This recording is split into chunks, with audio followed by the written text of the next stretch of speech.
the 1981 Canada Cup, the Soviets were hungrier than ever to regain their world hockey dominance. It had been a long decade of defeat for the Russians. First, the 1972 Summit Series.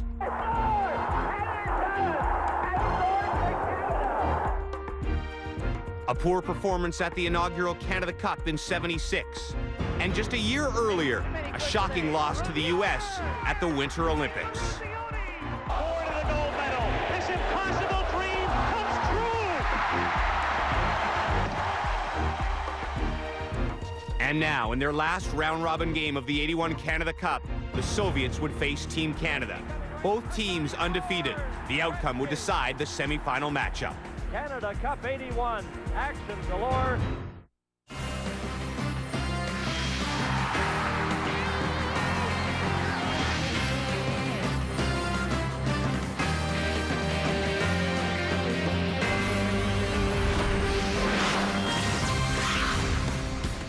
Welcome to the NHL on TSN, Canada Cup Classic. Here is your host, James Duffy. All right, thank you, along with Pierre Maguire. Let's flash back to 1981, and technically, it didn't really mean that much. We knew the Canadians and the Soviet Union were both going to the semifinals. This game would just determine who would play who. But come on, it's Canada.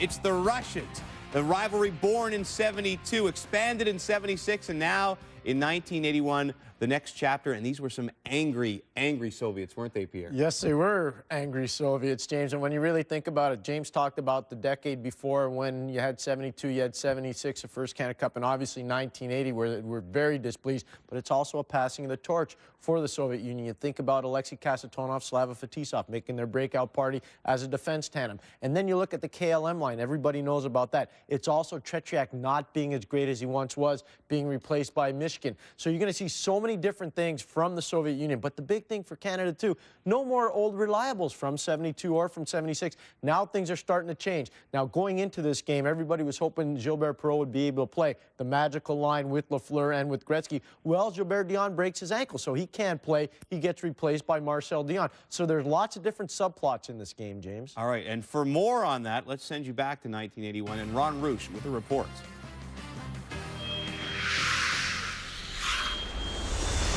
Monday night, the Montreal Forum, the game between Canada and Sweden. Taking the pass is Gilbert Perreault, crossing the line into Swedish territory. He shoots over top of the net. Watch to the right of your screen. Wayne Gretzky cutting in front of the net. He is tripped by the Swedish defender and slides into Gilbert Perreault. Perreault goes down heavily into the boards in obvious agony.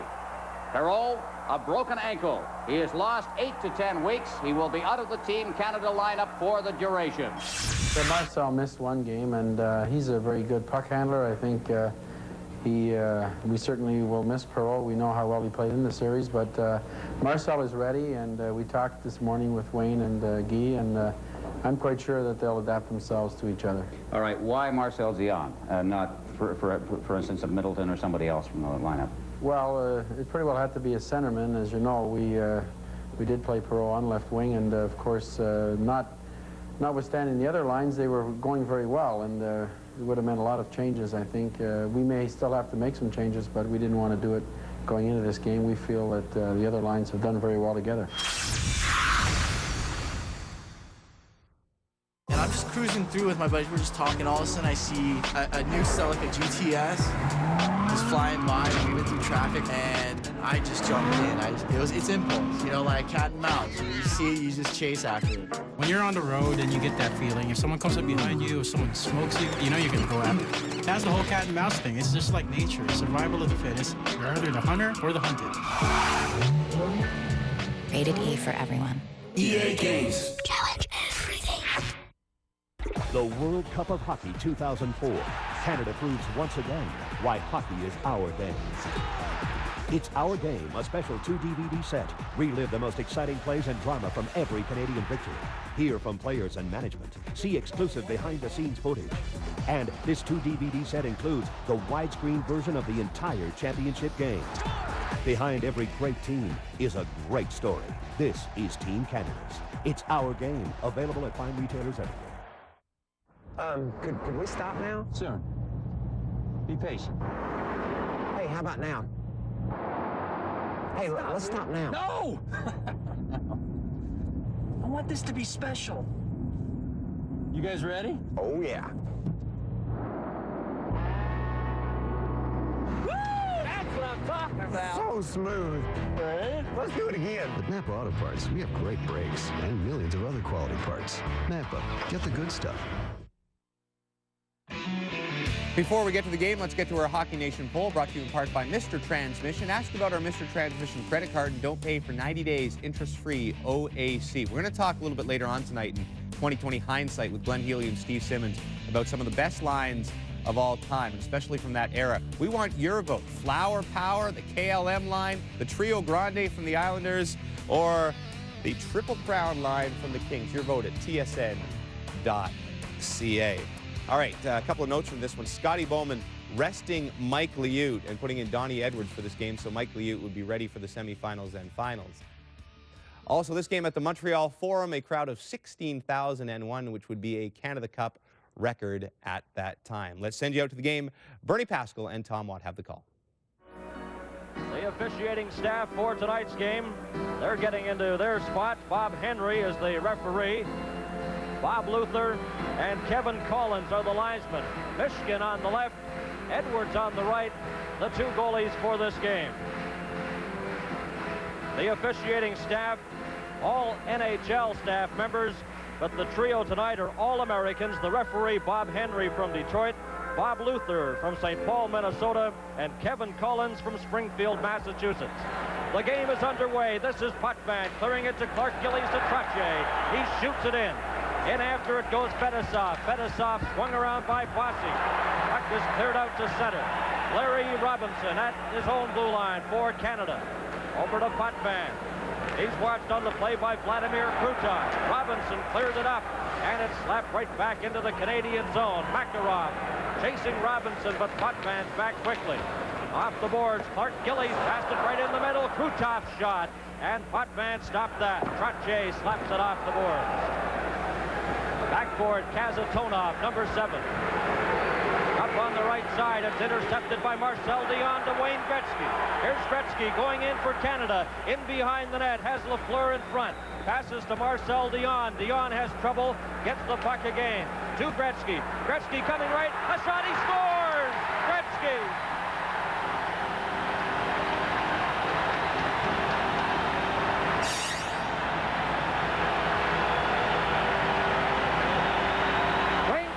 Just taking his time behind that net. The puck went behind to Marcel Dion. He tipped it back to Wayne Gretzky. He came around the net and put the high backhand up over the glove hand of Michigan. Dion just tipping the puck to Wayne Gretzky, takes his time, cuts around behind the defenseman. There's the high backhand right underneath the bar. So Canada on a goal by Wayne Gretzky, leading 1-0. Now the puck cleared to center ice, brought in by Vasilia. He's checked by Gretzky and Raymond Burke inside his own line to Craig Hартсбурg. Hартсбурg hit Shalimov with it. Shalimov coming in with Shapeliev up over the line. Dion has it for Canada. Marcel Dion. Wayne Gretzky on the left side, back into the middle. That just failed to click. Raymond Burke. Here's the announcement. Here comes Gretzky back in for Canada. Gretzky circling, had the puck knocked off his stick. Gretzky from Dion at 58 seconds. Gretzky's 5th goal of Canada Cup 81. Kapustin didn't see the loose puck. Here's Craig Hартсбурg. Hартсбурg up over the line. Breaking in, Dugay's shot. Kicked out Gretzky's drive, and that goes wide, and Michigan smothers on the puck and holds on for another face-off. Shalimov just coming back and tipping that puck off of Butch Goring's stick there. He was coming right into the slot free for the puck. Shalimov just turning around inside his blue line, tipped it off, or Goring was in home free by himself on Michigan. Butch Goring, Dugay, and Bob Gainey, the forward line for Team Canada. Number 25 for the Soviets is Vladimir Golikov. Billy Aletinov goes after the puck. Comes around the boards. Gimaev is bumped by Gainey. Vladimir Zubkov sends it back into his own zone. Dugay knocked it down. Billy Aletinov, he's checked. Now it's cleared around the boards. After it is Zubkov. Straight up the middle. Dugay knocked that down. Puck cleared off the boards. Gimaev and Barry Beck going into the Team Canada zone after it. Beck, number 3. Gimaev knocks him against the boards. Goring tries to get the puck loose. And we get a whistle from referee Bob Henry and a face-off in Team Canada zone. Butch Goring having an excellent series, but very important. That first goal so early in the hockey game gives the team a little lift. In fact, everybody on the Team Canada bench a little excited, getting that early goal. That's very important in the hockey game to go ahead. It gives you that confidence that you need. Number 22, Viktor Zhlukov, the big centerman for the Soviets. Zhlukov with Homatov and Skvortsov, and the puck is cleared down the ice into the Soviet zone. Fetisov, number 2, watched by Rick Middleton. Here's Fetisov. Now he's bumped out of the play there by Ken Linzman. Puck comes back inside the line. Robinson up the middle. Middleton had trouble with it. Bumped with Linzman. Zhlukov to Skvortsov, and he couldn't control the pass. Zhlukov again at center. Drops it back into his own zone. Skvortsov has the puck at the Team Canada line. Slapped off his stick by Robinson. Here comes Linzman. In with Danny Gare. A shot, and that goes wide. Comes around to the blue line and out to center. Zhlukov, number 22. Middleton got a piece of him, but Potman is back to cover up. Potman in front of his own net. Good forechecking there by Andrei Homatov, number 15. Zhlukov knocks the puck down, then it's cleared off a stick back into the Soviet zone. Canada on a goal by Gretzky, leading 1-0. Larionov, number 11, swinging out of his own zone. A pass right onto the stick of Brian Trottier. Here's Trottier for Canada right in front, and he can't get a shot. Bossy's drive is stopped. Robinson over the top of the net. Here's Potman setting up for Canada. Drops it back. Clark Gillies getting set. A low drive, and that hit a player in front, hit Bossy. Or rather, Trottier. Bossy in front, Trottier going after it. Mishkin holds on, and we have another face-off in the Soviet zone. An action-packed start to this game between Canada and the Soviet Union. Canada Cup 81 will continue in a moment.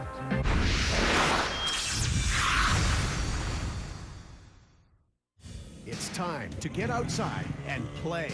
Motorized Fun Company is a leader in affordable motorized recreation. Our ATVs and dirt bikes are designed for the whole family. Our specialty is fun. That's our middle name.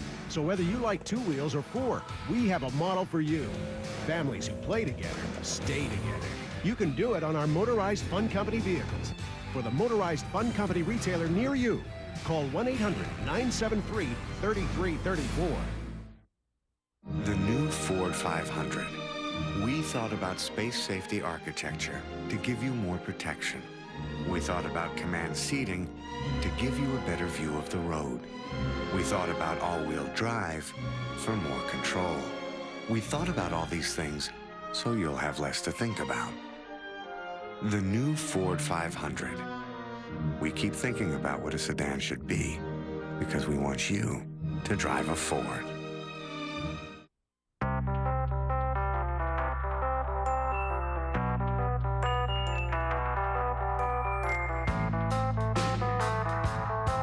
We combined a wireless notebook with a complete home entertainment center you can take anywhere. Which leaves only one question. The new Toshiba Cosmeo with Intel Centrino mobile technology.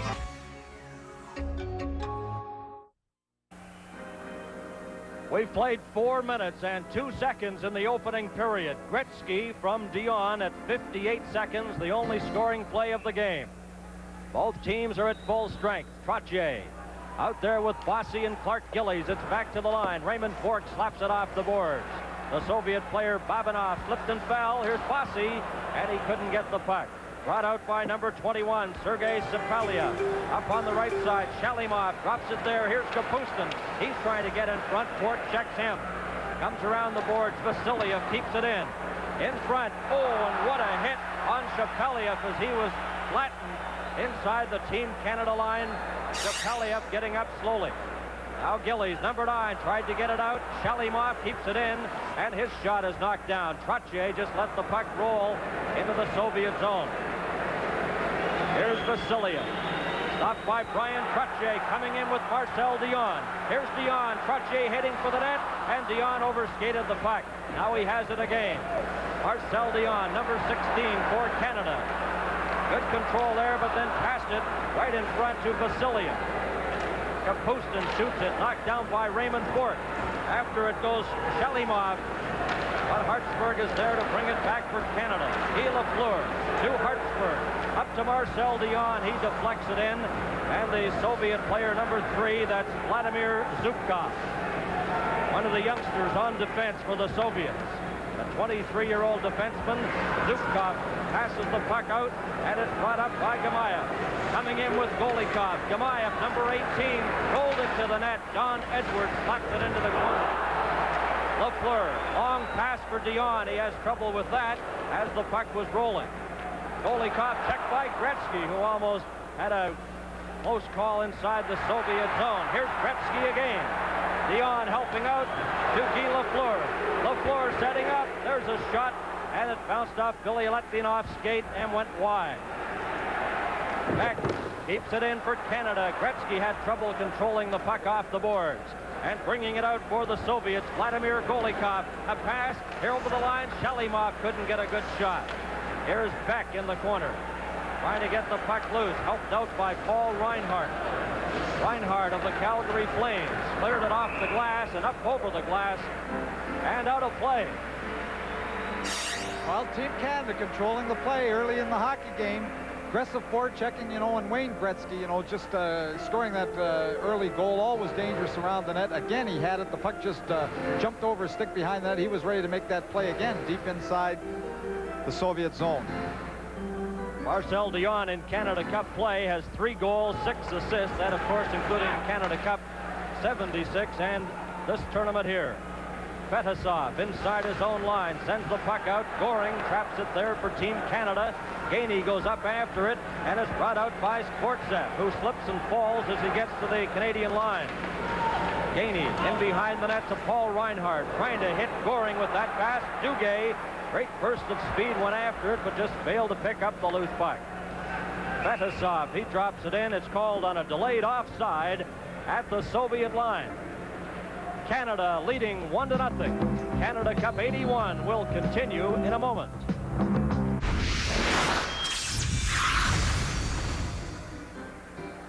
Welcome back to the Montreal Forum. Bernie Pascal along with Tom Watt, Ron Rouge, and Eddie Westfall. It's 1-0 for Team Canada over the Soviet Union. Lindsman to Denny Potvan. Here's Potvan going in for Canada, rolls it in front, and nobody there as Middleton slipped right into the net behind Michigan. Vasiliev at center. The veteran defenseman playing with a broken nose, suffered earlier in the tournament against Sweden. Here's Middleton off the boards. Middleton trying to get Lindsman with that pass. It rolls into the Soviet zone. Lindsman's there to eliminate the icing, getting there before Babanov. Lindsman digging, comes in front but can't get a shot as Vasiliev squeezes him off the puck. Makarov, number 24, loses it to Middleton. A shot, the rebound. It stopped right on the line by Michigan. Makarov gave up on the play as he was slapped by Middleton, giving Rick Middleton a clear shot on goal. Well, you don't stop, especially when you're there. Makarov seemed to take it in the eye. There you see him just going off, and Middleton has a freebie right off. In fact, I don't know how the puck didn't go in the net. It seemed to hit the post and then come right under Michigan's pads. Team Canada came within an ace of going ahead 2 goals. Makarov just going off the puck, allowing the layup from Middleton. He just puts the puck back, it hits the post, and goes under Michigan's pads. Canada has outshot the Soviets 5-1 so far in the period.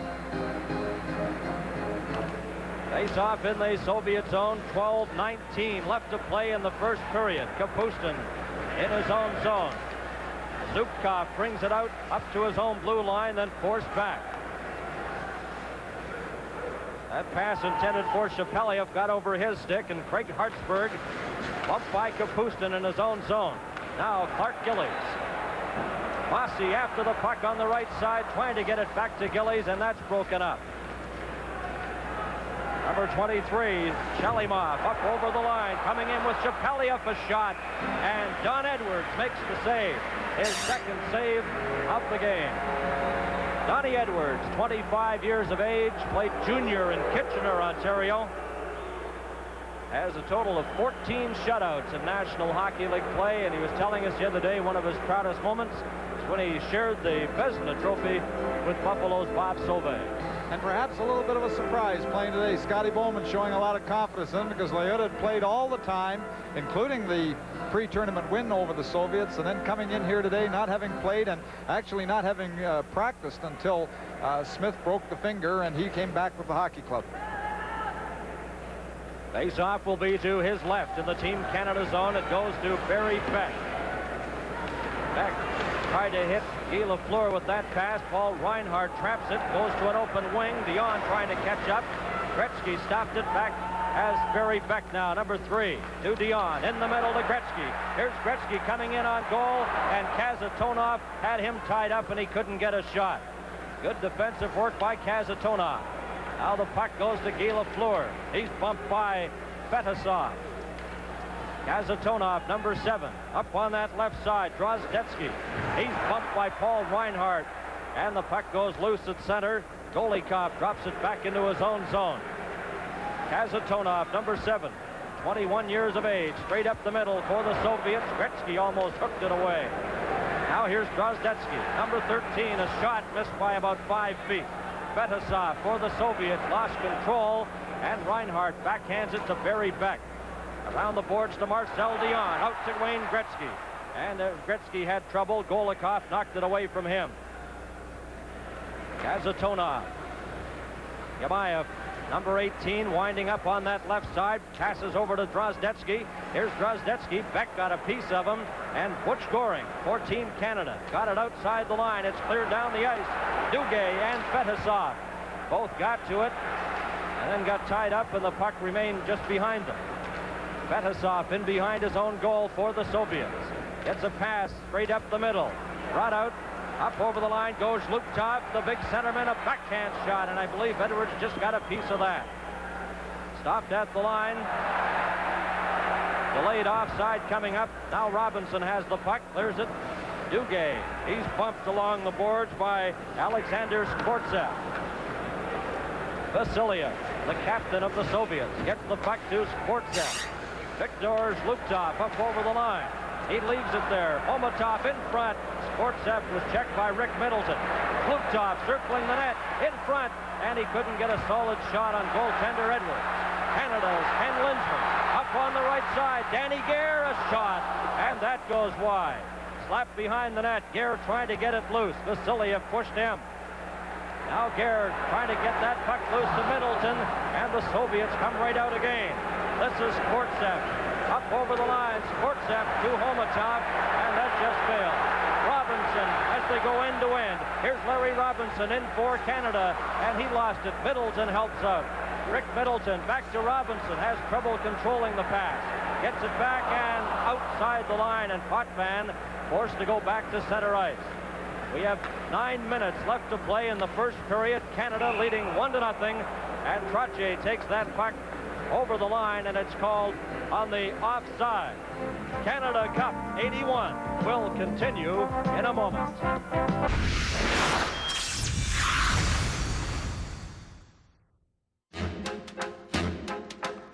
I put a spell on you.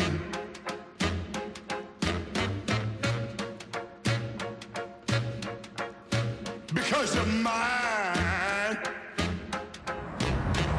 I put a spell on you.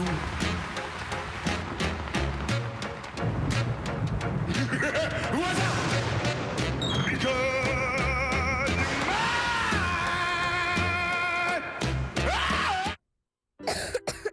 Mom, when somebody sneezes, you say bless you, right? Right. Then what are you supposed to say when somebody coughs? Robitussin. To help stop a bad cough, respond with the strength of Robitussin. Robitussin. Robitussin. Tim, it's bless you for coughs. Yeah. To help stop a bad cough, respond with the strength of Robitussin. Robitussin. You know, I was once in a vault while it was being robbed.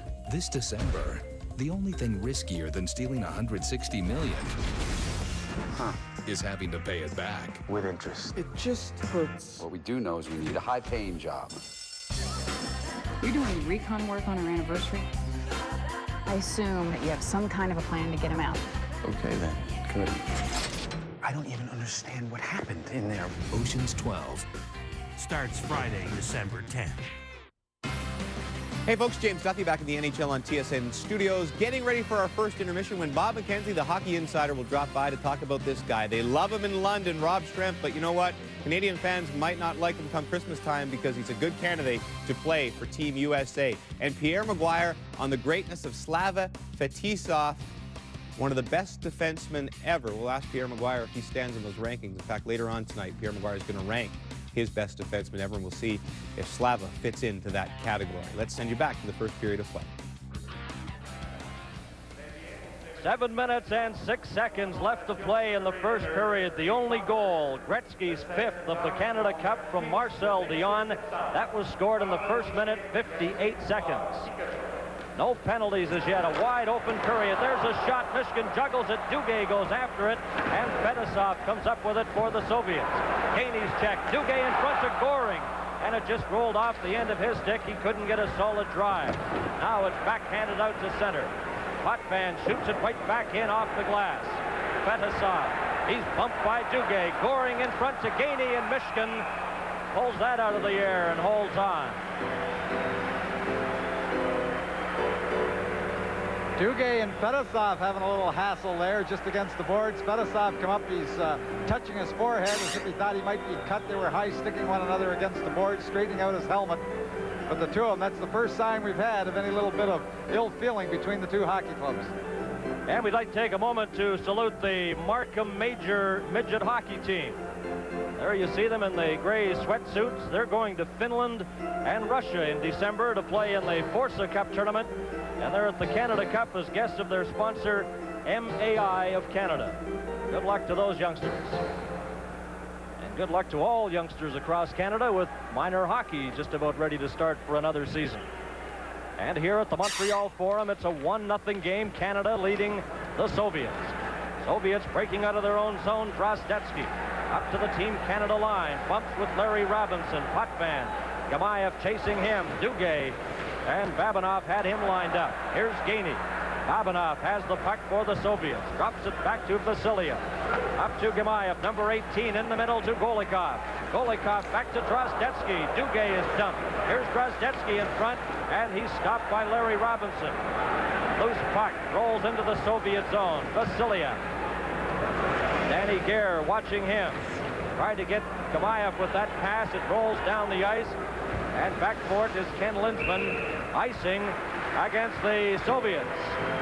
You may have noticed that there have been a few times when Team Canada has just dealt out resounding, just crunching checks around the blue line. The Soviets, when they get to that blue line, they like to cross, try to confuse the defenseman, and on 2 occasions, Ron Dugay just about had one lined up, and then, of course, we saw one earlier by Raymond Burk. When they cross, sometimes the Soviets don't keep their head up after they make that cross.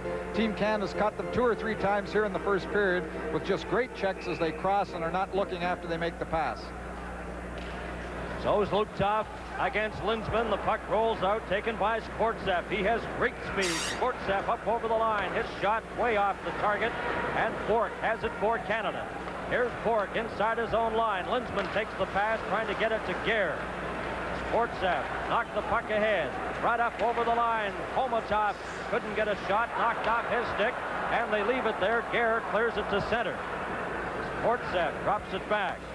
Vladimir Zubkov. Billy Aletdinov, number 14.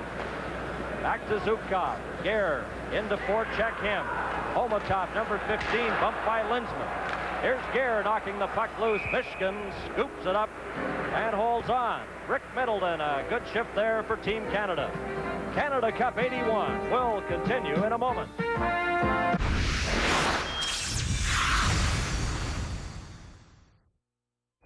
T-minus 20 seconds and counting. We are go. Guidance internal. Roll program confirmed. 10, 9, 8, 7, ignition sequence start. 4, 3, 2, 1. All engines running. Liftoff. We have liftoff at 8:14 in the morning. Introducing the all-new Pontiac G6. Built for drivers. HMV wants you to build the ultimate CD collection. This holiday season, say it with music from HMV. Get into Usher, Confession Special Edition. R&B's hottest star turns up the heat even more on these new jams, including My Boo with Alicia Keys.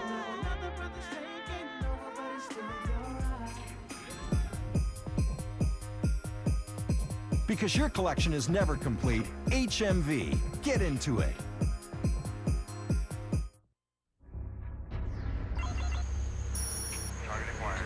아무도 본 사람은 없었는데 해골 바가지 모양으로 말이야.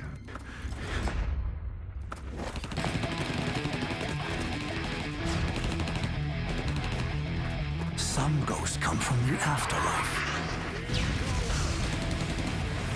Some send you there. Tom Clancy's Ghost Recon 2, rated T for teen.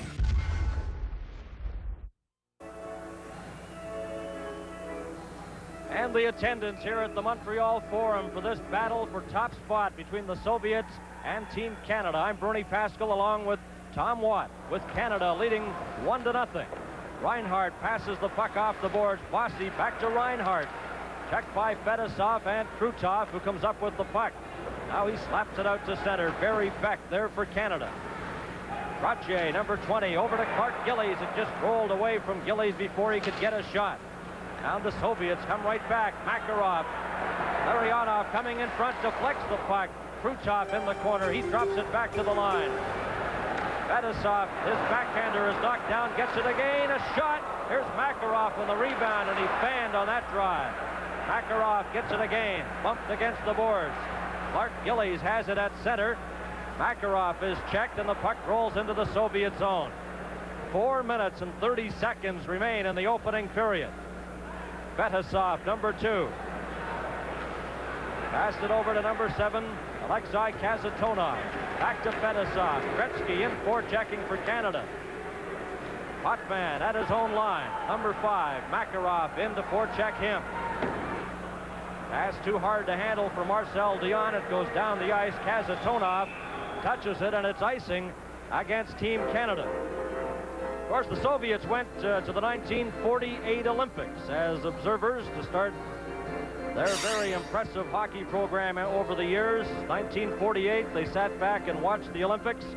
Then entered their first World Championships in 1954. They went through that undefeated, and the rest has been history. And who is here observing everything here with the eye, the man who started it?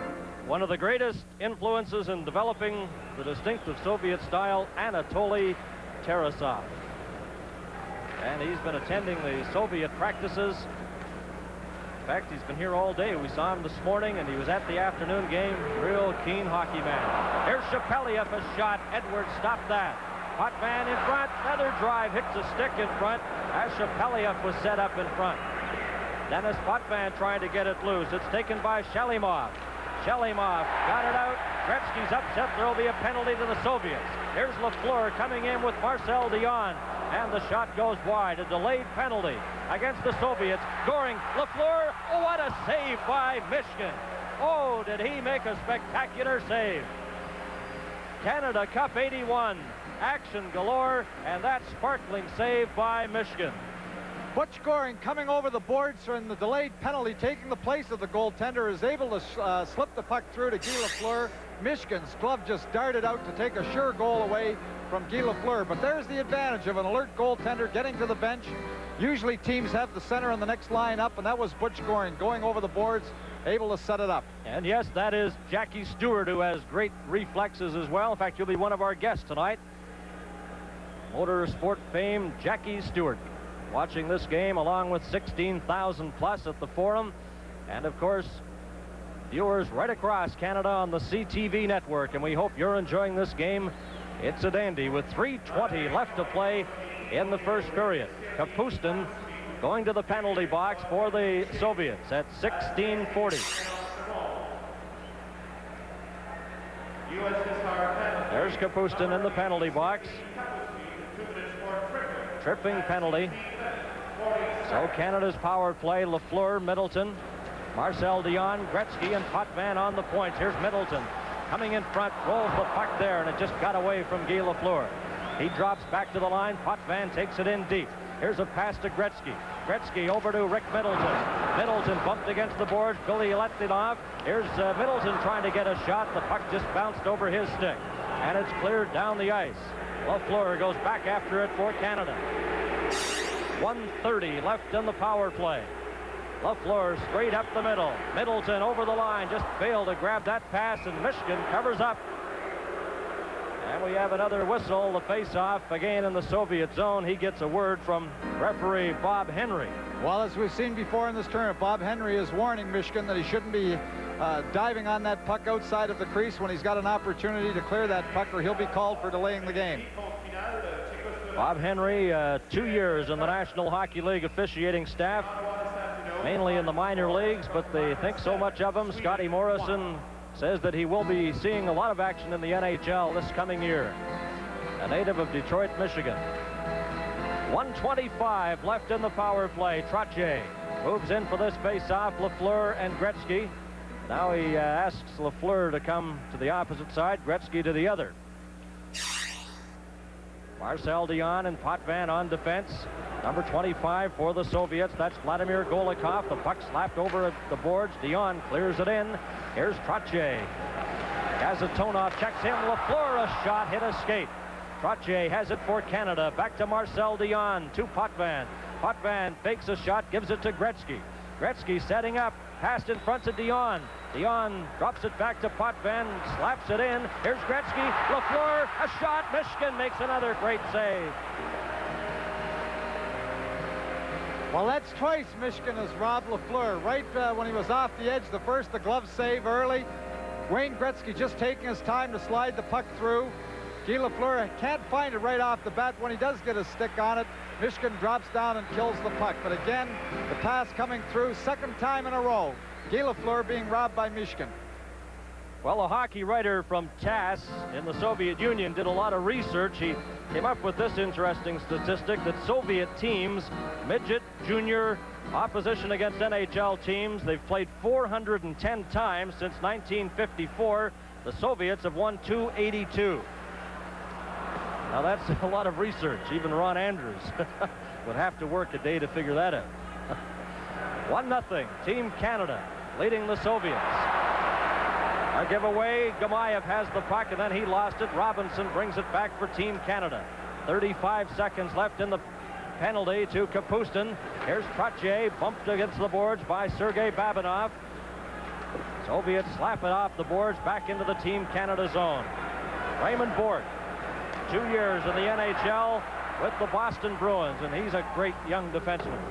Trottier takes the puck off the boards. Trottier, number 20, bumped by Gamayev. Passes to Rick Middleton. In front, Trottier's shot. Michigan stopped that. And it's cleared down the ice with 5 seconds remaining in the Soviet penalty. Burk winding up as you see Kapustin step onto the ice. Here comes Burk up over the Soviet line. Goes after the puck deep behind the net. Babinov checks him hard against the boards. Number 9 is Vladimir Krutov. Now the Soviets bring it back over the line. That drive hit the crossbar. Shot by Kapustin, rattled off the crossbar. Edward's juggles the next drive and holds on with 58 seconds remaining in the opening period. Canada Cup 81 will continue in a moment.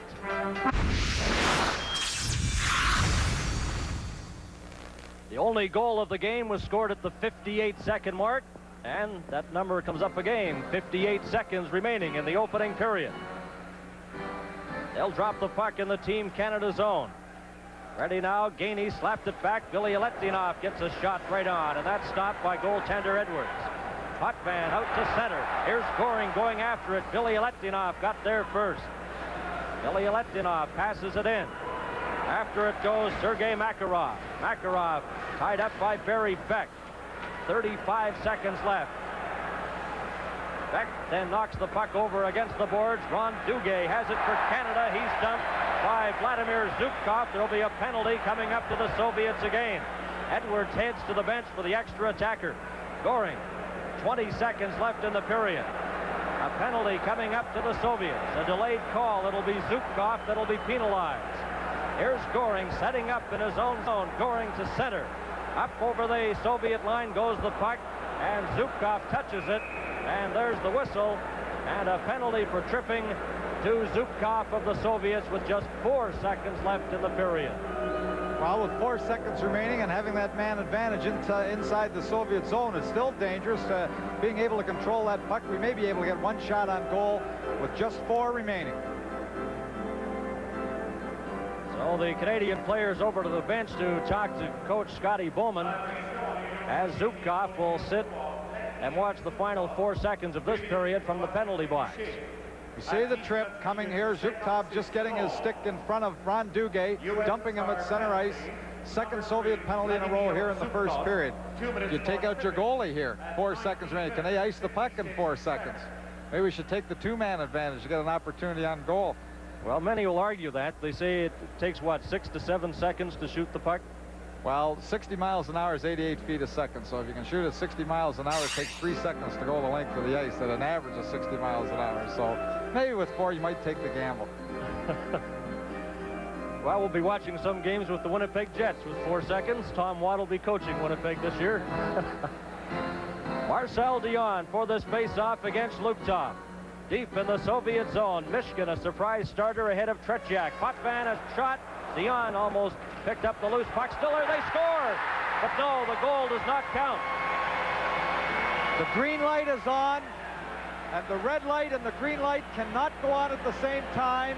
And the green light came on to end the period before the puck was in the net. A tough break for Team Canada because it just went behind Michigan. Well, you know, Bob Henry, the referee, he signals a goal. The puck comes across in front, and you see the green light going on before the red light goes on. Now, whether that's a difference in the timing of the goal judge putting his finger on the button to signal the goal, but the puck comes across, it goes in the net, and the green light is on before the red light can go on, and they both are not allowed to go on.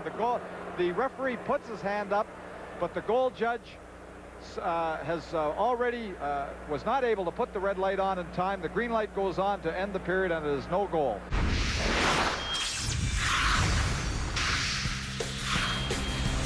Still to come, Oilers first-rounder Rob Schrempf is ripping up the Ontario Hockey League, and hockey insider Bob McKenzie says the U.S. national junior team has noticed. And later, Pierre Maguire looks at the career of a hockey legend. NHL on TSN.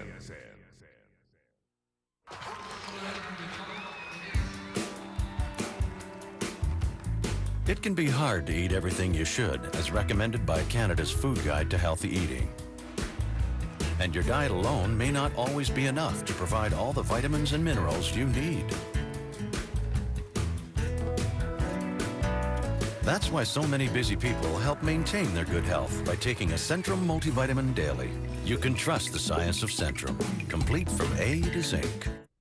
If your reality is more virtual than real, we can help at the Walmart Electronics Department.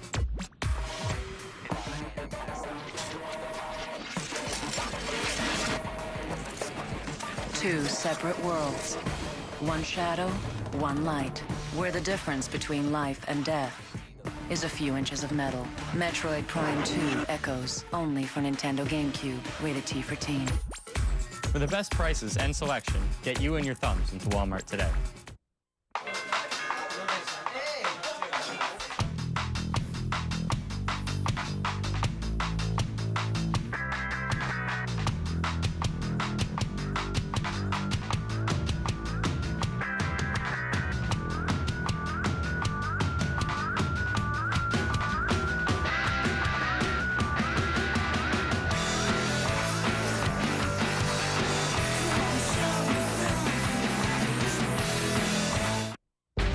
Just be nice. Because the world isn't nice.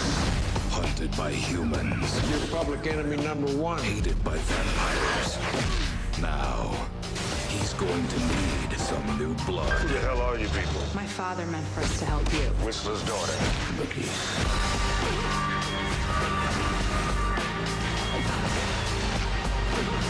payback. Blade Trinity. In theaters Wednesday, December 8th. Tired of watching TV and playing video games? It's time to get outside and play. Motorized Fun Company ATVs and dirt bikes are a great way to enjoy the outdoors year-round. There's a model for all riders. Every vehicle comes with our 1-year limited warranty. You take fun seriously, so do we. It's our middle name. Motorized Fun Company vehicles are the affordable solution. For the Motorized Fun Company retailer near you, call 1-800-973-3334.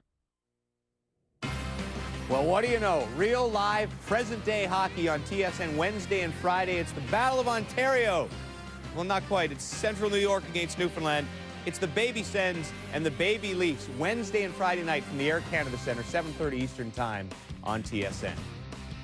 Well, you've heard of shrimp teriyaki. How about shrimp tears up hockey?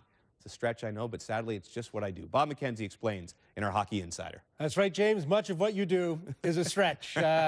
James, you know, it's not yet official, and there's still a week until the final roster will be formally announced, but it certainly looks as though Edmonton Oilers first-rounder Rob Shrimp will get a chance to strut his stuff for Team USA at the World Junior Championship. Now, this qualifies as news because when last we left you, the prolific London Knights pivot was at best a long shot to be named to the defending World Junior Champions roster, having been left off the first group of 12 named to the team.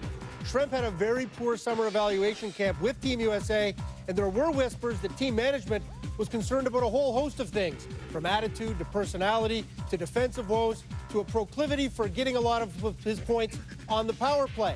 But if the 18-year-old Fulton, New York native hasn't won the hearts of Team USA staff just yet, he appears to have at least won their minds.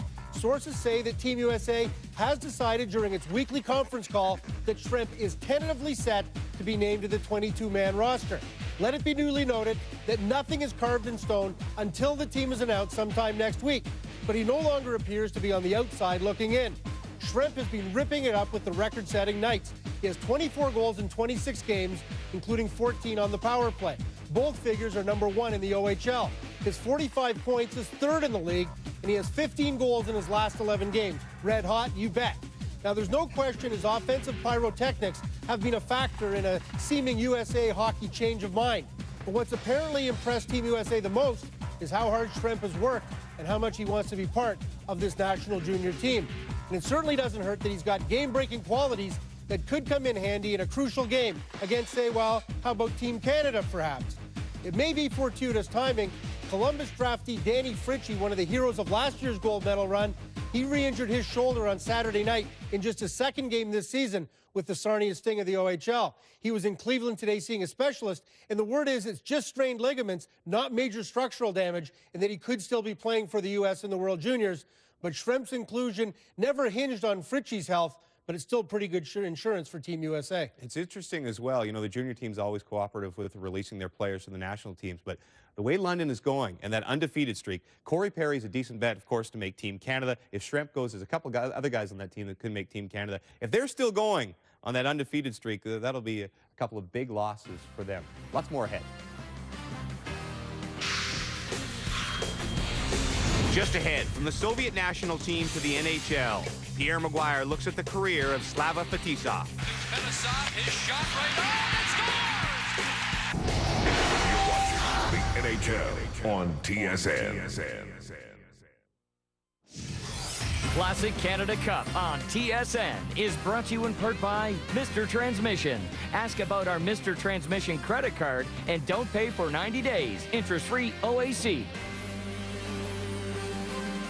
For those who skate, for those who sled, for carolers and those under the mistletoe, for givers, for receivers, for those who share, for Donner, for Blitzen, and Rudolph too, for cold, crisp days, for silent nights and twinkling lights, for those who drop by, for get-togethers, for you, for me, for families, for everyone in the real spirit of the season. Hurry up, Dad. My friends are coming. There's a lot of drilling to do, son. Takes time. Don't worry. We'll get it finished quickly. With the new Mastercraft Maximum Quick Flip Drill Driver. You can drill, countersink, and screw without changing tools. Just make a hole, countersink, then flip for the screwdriver bit. It's a sturdy tool with a lifetime warranty. The Mastercraft Maximum Quick Flip Drill Driver, only $29.99. Now that's different. And only at Canadian Tire. All right. Okay, here's what I'm thinking. Single rope. Just until we clear that first vertical on the western wall. They're gonna freestyle across the seventh phase. I'll make the solo ascent to the second plateau. Check your safeties. We don't need to be heroes today. Whatever, let's get it done by 5. All right! Columbia gear. Get it at Sport Check.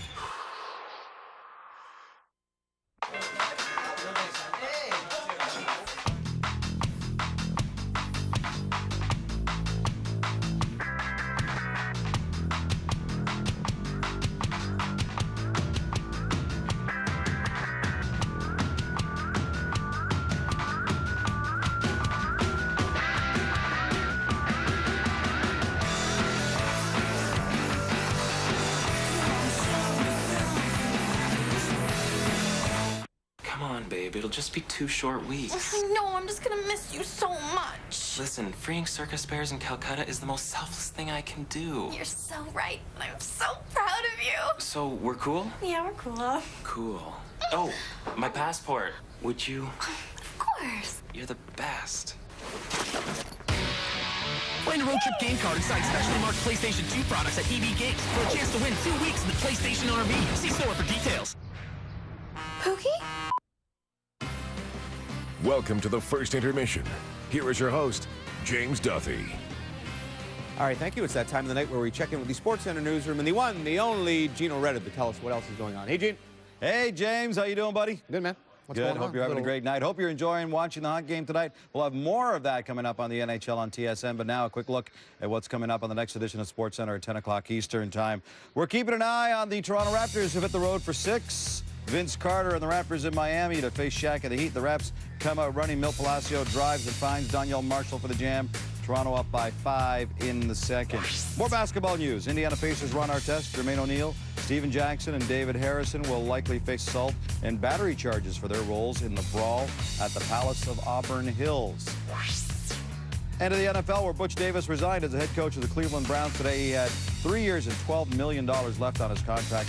Terry Robisky takes over on an interim basis. We'll have all the day's news and highlights coming up on Sports Center at 10 o'clock Eastern, plus much more on Gary Bettman's address to the Edmonton Oilers investors. That's on Sports Center. Right now, let's go back to James.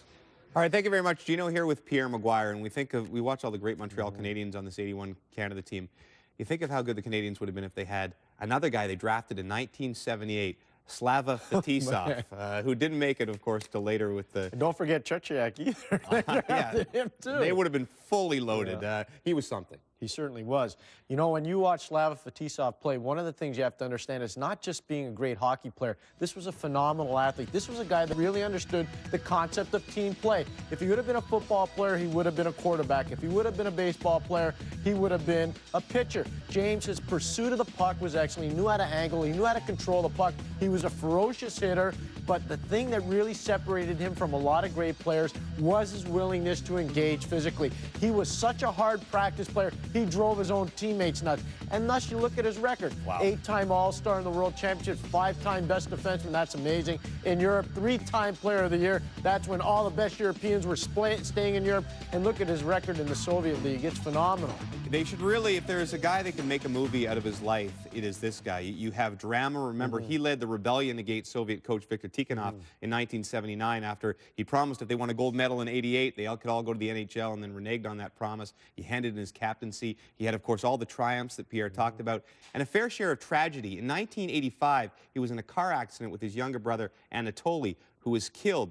Anatoly was 18 years old at the time, and they talked like he might be just as good as Slava was. And then, of course, in '97, involved in that famous limousine accident after Detroit won the Stanley Cup that it severely injured Konstantinov and the team masseuse. So an unbelievable career, and still going in the Soviet Union now. Yeah, he's in charge of the sports bureau over there. But, you know, to me, if you think about it, the Russian Five is what Fetisov was all about. And you think about what happened. Detroit Red Wings go out and get him to play with Fedorov, Larionov, and Kozlov up front, and then playing with Konstantinov. But the big thing was those guys really responded to him, especially Kozlov and Fedorov, and that's what Detroit was hoping for. All right, let's get to our Hockey Nation poll. It is, of course, brought to you by Mr. Transmission. Ask about our Mr. Transmission credit card and don't pay for 90 days interest-free. OAC, which was your favorite line combination from this era? And so far, oh, you love the flower power. You're right on it. Way to go, people. You're not supposed to try to change the opinions of people with your clapping. Sorry. 45%. The Islanders' line's at 35. You still have time to vote.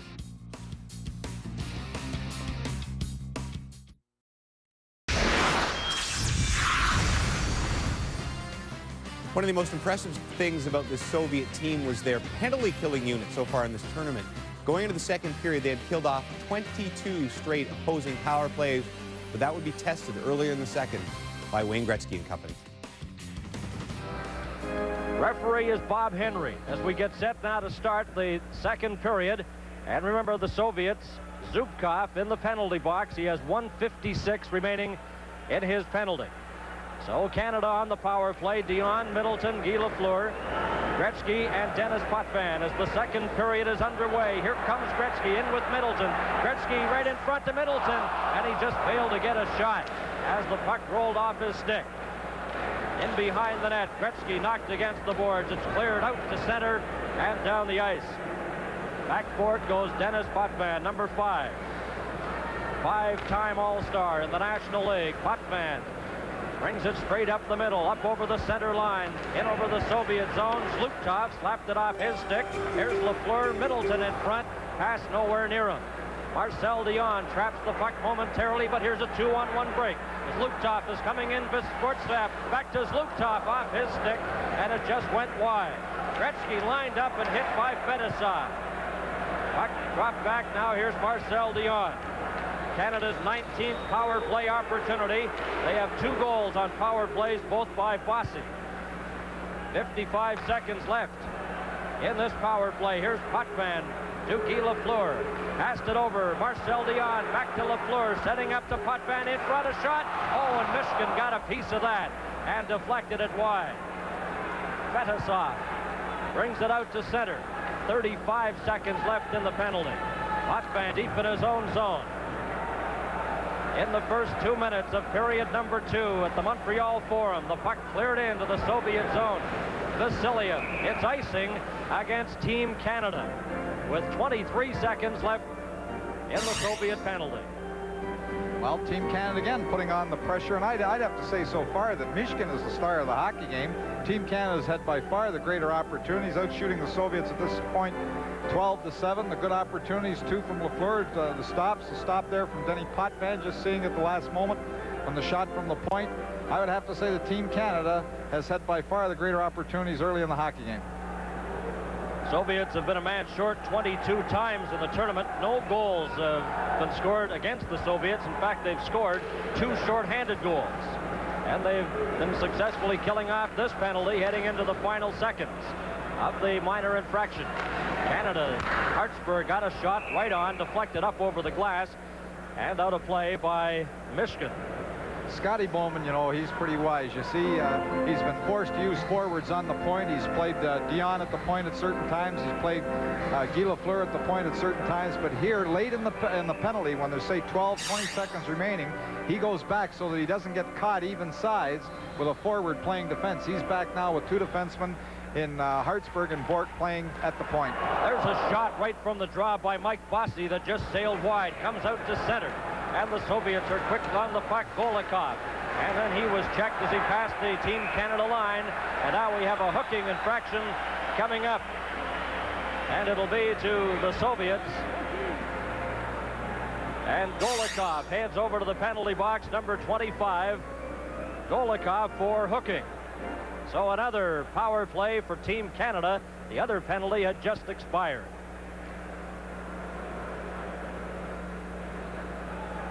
Scotty Bowman sends out another power play unit of Trottier, Mike Bossy, and Clark Gillies as Golikov sits in the penalty box for hooking. Scotty Bowman, of course, has fond memories coaching here in the Montreal Forum. For years, the coach of the Montreal Canadiens. Coached many Stanley Cup champions, and then, of course, Canada Cup 76. Scotty was the winning coach in that game, and is very optimistic that Team Canada can repeat that performance this time around. They lead this game 1-0 on the power play again, and the puck is stopped, and Shepeliev clears it back down the ice. Craig Hартсбурg, number 4, back for it for Canada. The native of Stratford, Ontario. Former outstanding junior in Sault Ste. Marie. A pass to Raymond Bork.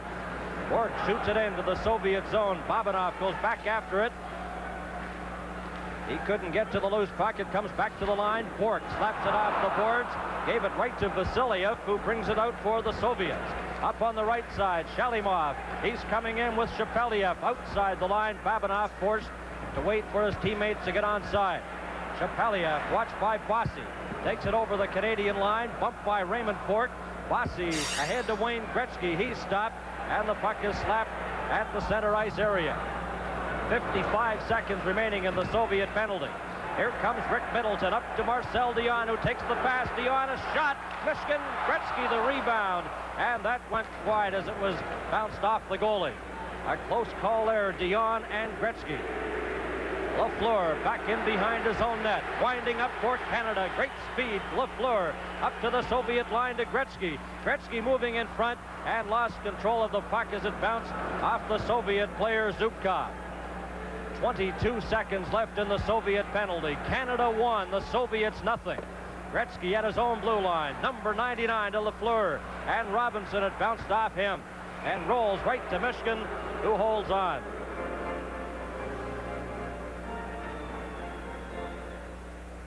And there's Alan Eagleson, the organizer of the Canada Cup, and the gentleman sitting right next to him, Irv Ungerman. And you'll recall the Ali Fraser fight in '71. He promoted that. Closed circuit telecast in Canada. Ungerman has the closed circuit rights for Canada for the upcoming Leonard Hearns match on September 16th. 13 seconds remaining in the penalty to Golikov. Now it comes back to Potwin. Gretzky setting up a pass to Robinson. Lafleur scores. Guy Lafleur standing in front with Robinson. The pass goes to Lafleur, and it's 2-0. A sweet pass. Very, very sweet. He put it right on his stick, put it between people, what Wayne Gretzky does so well. He can pass that puck. He's got the great anticipation, the nice touch. Watch that go right between those sticks, right underneath, right on Lafleur's stick. An easy one for Guy Lafleur, but the pass, just a super pass by Wayne Gretzky. Another look at it. It's tipped back into Wayne Gretzky. Wayne Gretzky just watches. Look at him put it right underneath the sticks and onto Guy Lafleur's stick for the goal. So Canada leading the Soviets 2-0. Shluptov trying to get the pass ahead to Alexander Skvortsev. He's bumped by Barry Beck, and Bob Gainey clears it to an open wing. We have a whistle as the puck was held against the boards. Unfortunately, the players didn't hear the whistle, and that's why play continued. Canada Cup 81 will continue in a moment.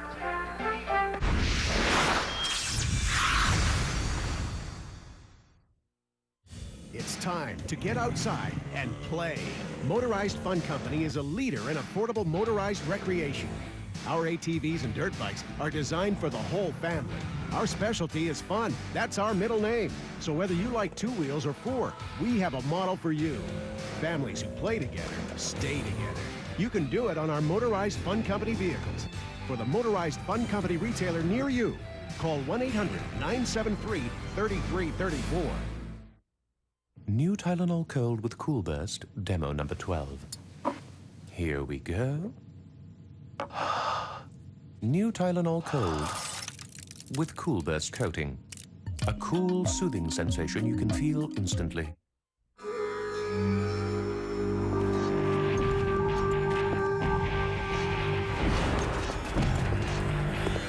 Your fate has been written. You will die.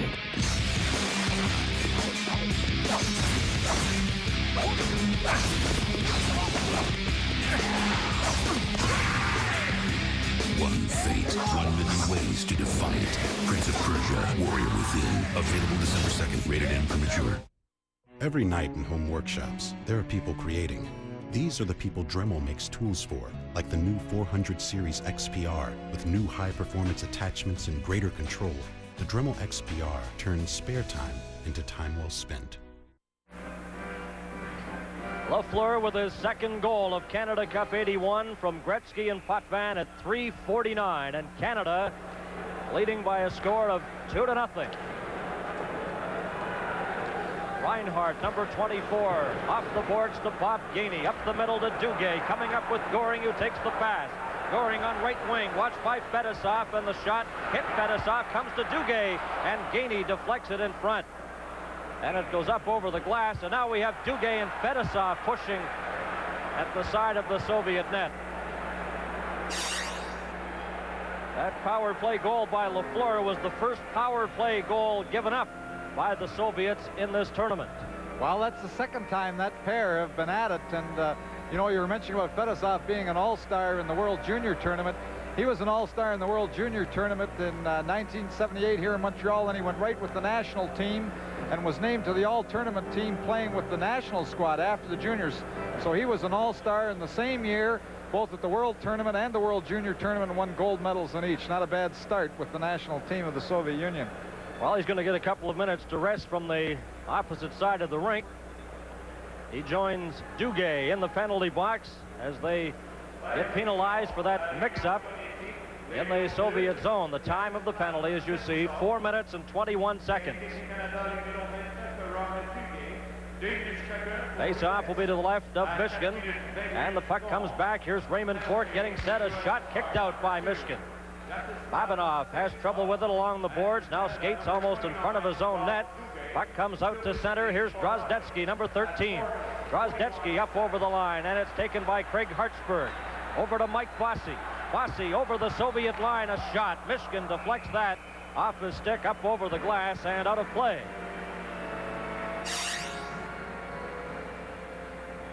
Mike Bossy.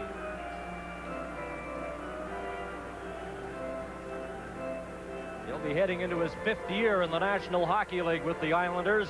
In his first 4, he scored a total of 241 goals. Not a bad start. Here's Raymond Bourque clearing the puck into the corner. He's bumped. Trottier with Babanov. Now it's cleared. Hартсбурg traps the puck. A shot deflects in front. Babanov knocked it loose into the corner. Babanov with Vasiliev standing there to offer some assistance. It goes to Trottier.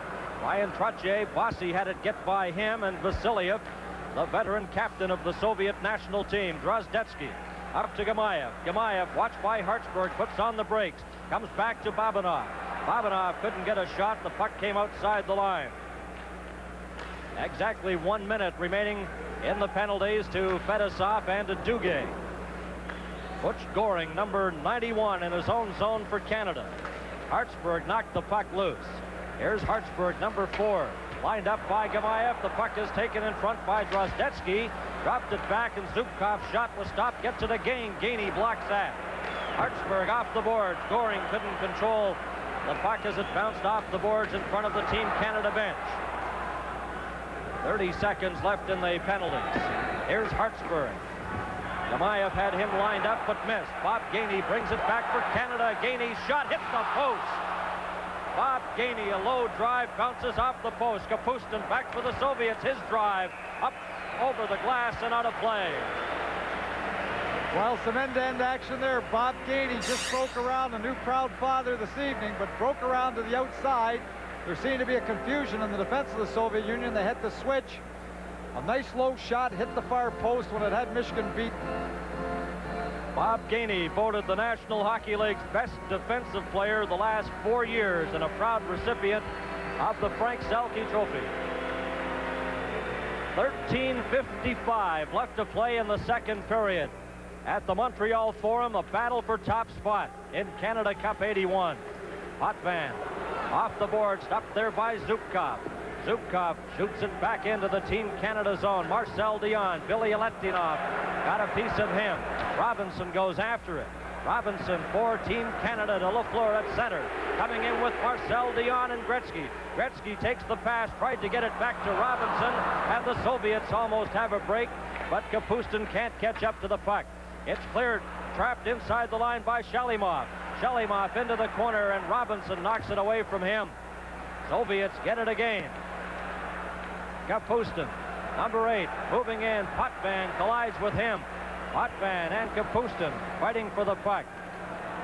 Shalimov trying to get it, and Potven smothers it with 13:06 remaining in the second period. Canada Cup 81 will continue in a moment.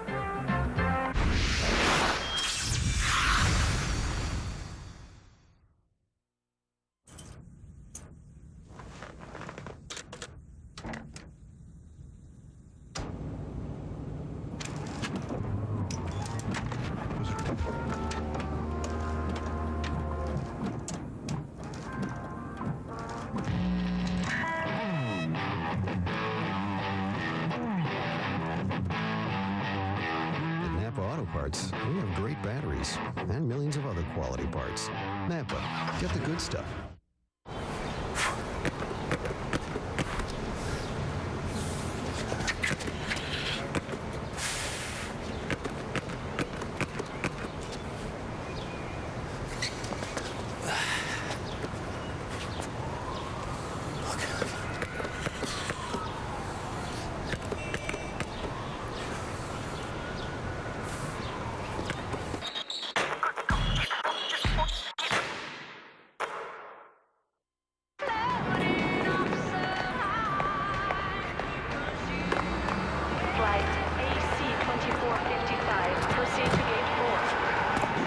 We've got everyday low fares to more places in Canada than any other airline. So low, everybody can go.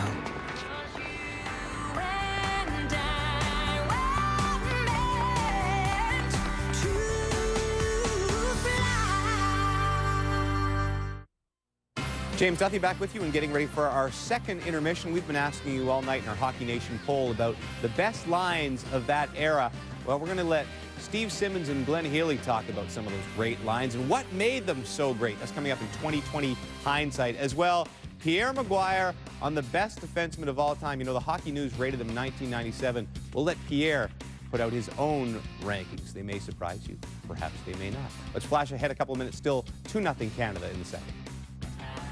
Canada leading by a score of 2-0. Gretzky and Lafleur have scored the goals as we approach the midway point in the second period and the game. Zubkov, number 3. Zubkov gets the puck out. Golikov, then he clears it over.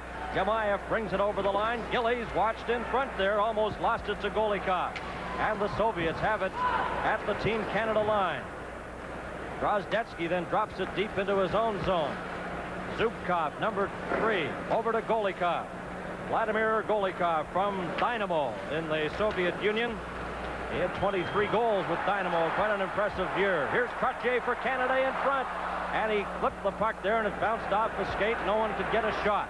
Barry Beck, he keeps it in. Michigan knocks it in behind the net. Zubkov, number 3. He's checked. Here's Mike Fossey.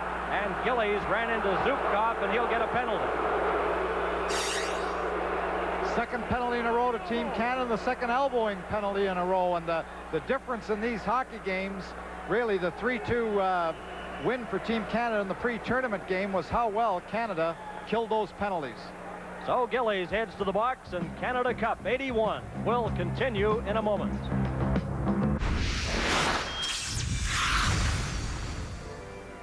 Clark Gillies in the penalty box for elbowing at 10:44. So the Soviets with another power play opportunity. They're down 2-0. Robinson to Potven. Potven just shoots the puck into the Soviet zone. Back for it is Fetisov, number 2. Fetisov getting speed in his own zone there, up to center. Goring watching him. The pass got to Larionov, then it was knocked off his stick. Kazatonov, number 7, gets it into Makarov. He's the speedster on this Soviet team. To Fetisov, but the Soviets having trouble getting to center ice. And a shot by Gainey, and Michigan had to be alert that time as the shot came right from center ice. Great forechecking by Team Canada. Goring just flips the puck in behind the net. The Soviets are having trouble getting to center ice on this power play. Now Kazatonov, Larionov, and he's forced back by Gainey. 1:10 left in the penalty. Now Makarov, he comes up to center, gets over the line, into the Team Canada zone. Krutov heading for the net. It comes back, has a tone off, a shot, they score! The Soviets get on the board, a power play goal. Team Canada had done such a great job of killing it off, and this is the first time Makarov was able to penetrate the zone. Kazatnov, the long shot from the point, is just tipped on the way to the net, bounces by Donnie Edwards, but Team Canada had done a great job until Makarov was able to get that puck inside the zone. The shot from the point, the tip in front of the net. The Soviets back in the hockey game, 2-1 Team Canada. Larionov, I believe, deflected the puck in front for the Soviets' first goal and a power play effort. 8:15 left to play in the second period. The two teams back at full strength. Here goes Rick Middleton. Middleton coming in right in front, and Gare trying to pick up that pass. He couldn't get by Vasiliev. Middleton again. Gare trying to get the puck. Middleton knocked it down. Here comes Luktov. Luktov back to Sportsev. In front, Luktov a shot. Not a very hard shot. It just rolled off his stick. Edwards making the save. Now Middleton. He bumps with Alexander Sportsev, and the puck is taken by Kenny Linsman. He can't get out. Now Danny Gare will try for Canada. Ahead to Middleton. Back to Gare. Coming in with Linsman. Here's Gare. Middleton takes the pass. Returned it. Gare was knocked to the ice by Sportsev and couldn't get a shot. Now Canada has it again. Gare right in front to Middleton. Middleton trying to get a shot. Michigan stops it. Gare hammers away, and they get a whistle. Gare and Sluktov pushing. Now Hартсбурg comes in and takes a shot at Sluktov. Wouldn't take much to ignite something here. Linsman then gets a poke at Vasiliev. Canada Cup 81 will continue in a moment.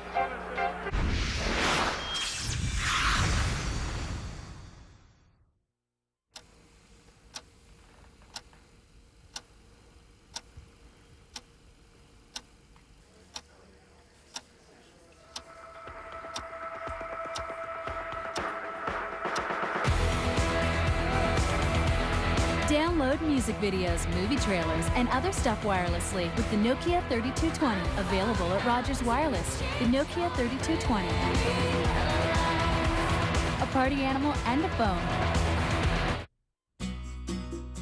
You know what it feels like when you hit this nail instead of this one. For instant relief, use this, the versatile new Benchmark Thumb Saver, only at Home Hardware. It picks up and holds any size nail or screw, so your thumb's out of harm's way, and it makes it easier to work in hard-to-reach places. Use it to cut wire, pull staples, rip up carpet, even remove fish hooks.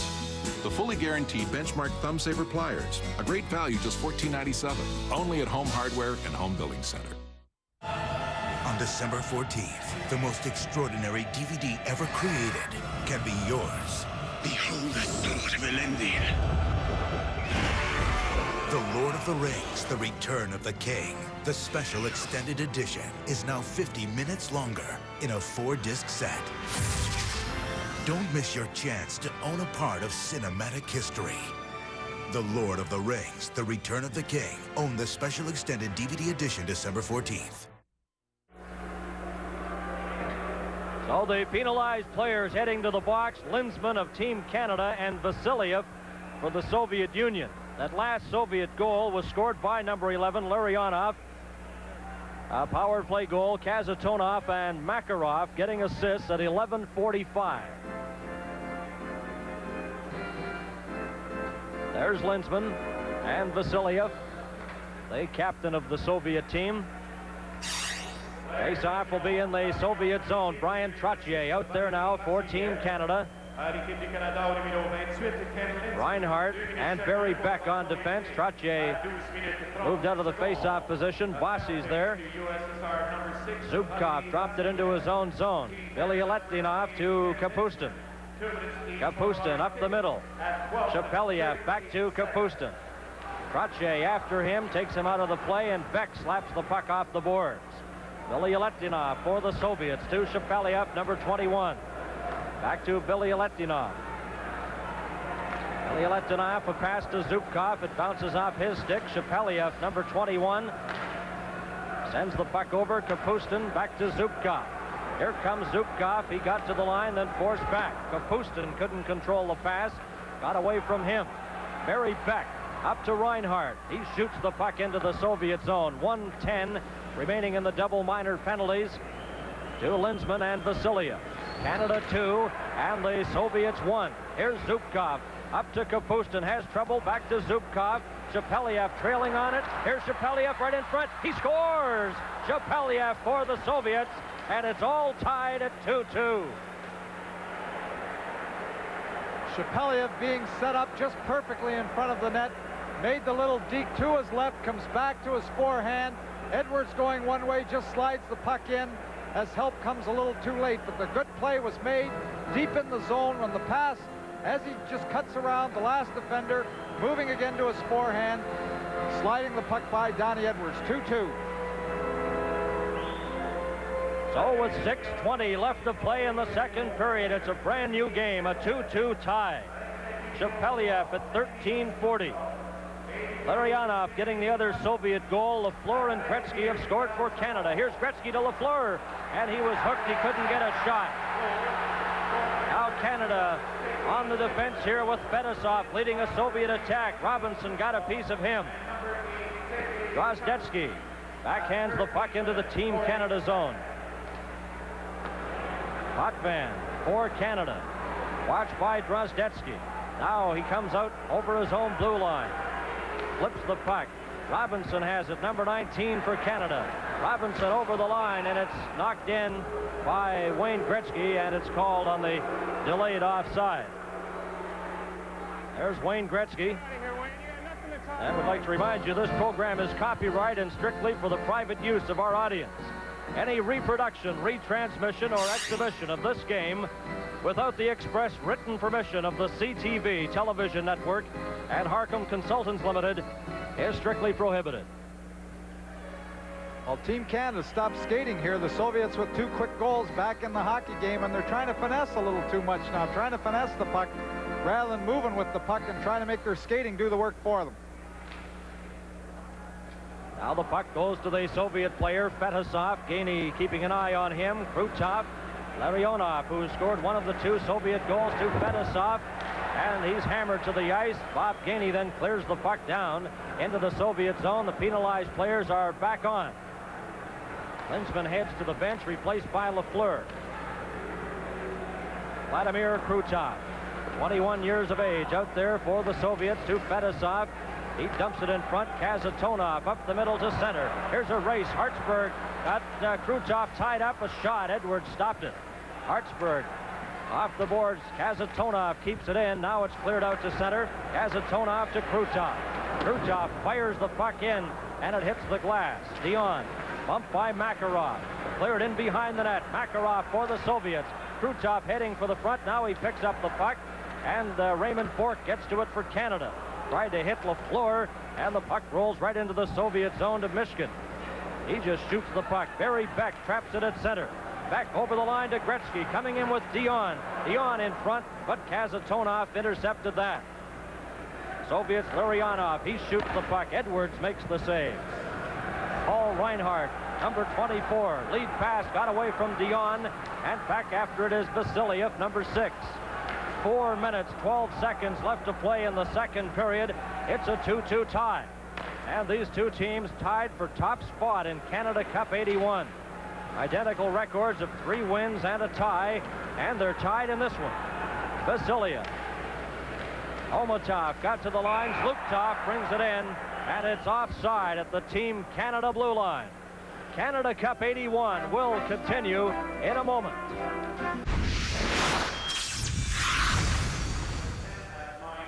What a great rivalry it's been over the years, the Soviets against Canada's national teams. But in games involving the Soviet national team and the National Hockey League's Team Canada, the record going into tonight, the Soviets have won 6, Team Canada 5, and 1 game has been a tie. And this one's tied, and they're leading the Canada Cup 81 standings. Middleton backhands it. Zlukov traps the puck to Homotov, and now Danny Gare gets it out to Linzman. Over to Middleton. Middleton coming in for Canada to Gare. His shot. Michigan makes the save. He's been brilliant at goal for the Soviets tonight. Well, the key to that play on the 3-on-2 is Kenny Linsman just to the right of your screen going right to the net. He takes one defender to the net. Danny Gare slips into the hole between them. You see Linsman and the other defender, Vasiliev, off the side of the net, allowing Gare to go right to the net home free and get the good opportunity. But that's what happens when you go to the net. Linsman, number 28, playing his second straight game for Team Canada. Here's Gare fanning on a shot. Potvan batted in front. Gare tried to get that pass from Potvan, but he got away from him. Now here comes Kapustin. Shepeliev in front. Robinson checked him as Kapustin is taken out of the play by Kenny Linsman. Puck is underneath Potvan, and we get a whistle, a game of the face-off in the Team Canada zone.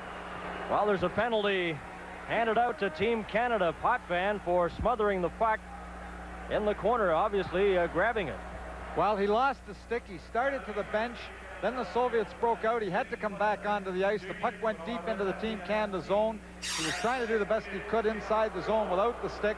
And in the corner, he fell on it and drew the puck with his hand underneath him. If he just falls on it, it's no penalty. But when he pulls it underneath him, it's a delay of the game penalty. 16:50, Potvan, delay of game. It's a 2-2 tie. Goring shoots the puck down into the Soviet zone. Billy Aletinov goes back after it. He's on defense with Vladimir Zubkov, number 3. Gainey. Oh, he almost capitalized on that bouncing puck. Pass straight up the middle. This is number 23, Viktor Shalimov. To Shepeliev, number 21. Shepeliev watched by Hартсбурg. It goes to Kapustin. In behind the net, trying to stuff it in front. Edwards traps it at the side of the net and gets another whistle. 2:42 left to play in the second period. Well, there we saw again the Soviets attackers crossing just at the blue line, and Raymond Bork, it's tough with the score tied to take the chance as they switched to step out and flatten one of them, but he had the opportunity there, but he backed off a little bit, afraid of just getting caught at the blue line. But we've seen a lot of the Soviet crossing, their forwards crossing, trying to confuse the defense just inside the blue line. Guy Lafleur looking on from the Team Canada bench. He has one of Canada's goals, Gretzky the other. Larionov and Shepeliev have scored for the Soviets. And the Soviet Union on a power play right now. This is Kazatonov, number 7. Goring forces him back. Makarov, number 24, gets it into the middle. This is Larionov, Igor Larionov. And he's bumped by Craig Hартсбурg. Krutov bumped there by Gainey and hits the ice heavily. Gainey going after the puck. Goring's helmet's lying on the ice there. Here's Zubkov, and he shoots it out to center ice. And the Soviets, Krutov, coming in with Makarov, who takes the trailing pass back to Krutov. Krutov trying to get it to Fedosov, and Bob Gainey has it for Team Canada. Up with Brian Trottier, over the line, tried to get it through, and it hit Kazatonov. Trottier nailed against the boards there by number 2, Fedosov. 35 seconds remaining in the penalty to Denis Potvan. Kazatonov for the Soviets. In with Makarov. Beck knocked the puck away from him, then he kicks it loose. Comes over the line. Krutov trying to catch up to it, and he's checked there by Larry Robinson. 20 seconds left in the penalty. Middleton after it into the Soviet zone. Here's Middleton right in front, and Michigan stopped that on the short side as it rolled off the stick of Rick Middleton. Now Drozdetsky moving in front. Here's Drozdetsky, and that's stopped by Edwards. End-to-end action. Well, Barry Beck got caught a little flat-footed there right at his own blue line, and Drozdetsky just put it into overdrive as he got to the blue line. No move. Just broke to the outside, around him, cut to the net. Donnie Edwards coming out was able to stop that puck with his pad. Middleton taking the pass just off the boards at the end, just previous to the opportunity by Drozdetsky, almost slipping it underneath the Soviet goaltender. But we're going end-to-end here late in the second period. Each team has had 3 power play opportunities, and each team has a power play goal. Potvan with 3 seconds remaining in his penalty. 1:13 left to play in the second period. Canada has outshot the Soviets 10-7 in the second period. Drozdetsky, number 13, as Potvan's back on the ice. Babinov had trouble at the line. Golikov drops it back to Vasiliev. 1 minute left to play in the second period. E.Gimaев, a long shot. Edward stopped that, and Barry Beck traps the puck. Here's Beck. Guy Lafleur, number 10, up to Wayne Gretzky. Bounced off his stick into the Soviet zone. Vasilia. Marcel Dion goes over to check him. The puck is cleared to an open wing. Drozdetsky and Robinson after it. Drozdetsky has it. Drozdetsky in front. Gimaev a shot. The rebound, and Edwards made a big save there. And the net is knocked off its mooring as the Soviet player Drozdetsky went crashing into the crossbar and lifted the net. It's a net. The net.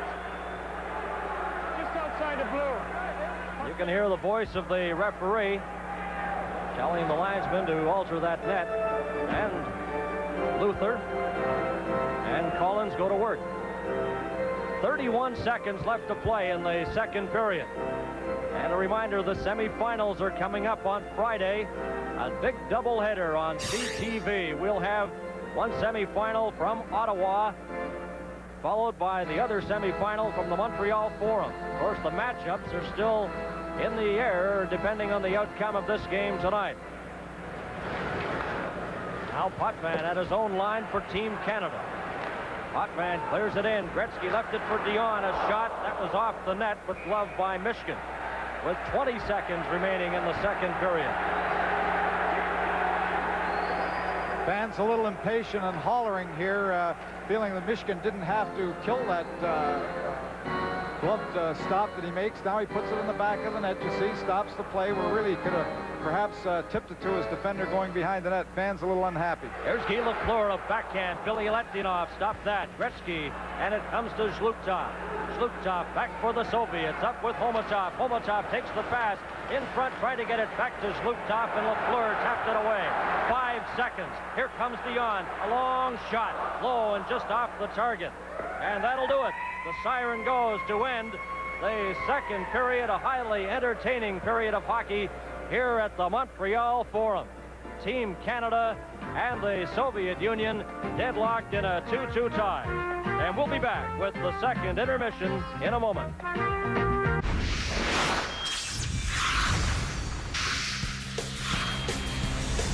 Coming up, 2020 hindsight.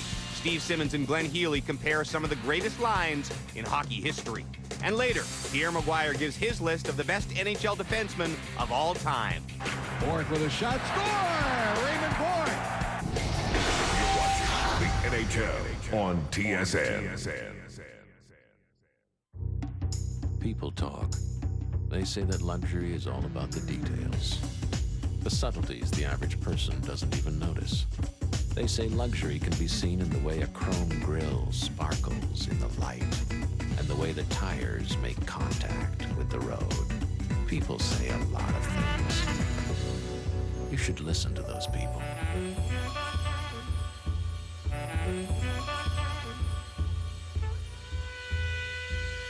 And I'm just cruising through with my buddies. We're just talking. All of a sudden, I see a new Celica GTS just flying by, moving through traffic, and I just jumped in. It's impulse, you know, like cat and mouse. You see it, you just chase after it. When you're on the road and you get that feeling, if someone comes up behind you, if someone smokes you, you know you're gonna go after it. That's the whole cat and mouse thing. It's just like nature. It's survival of the fittest. You're either the hunter or the hunted. Rated E for everyone. EA Games. Challenge everything.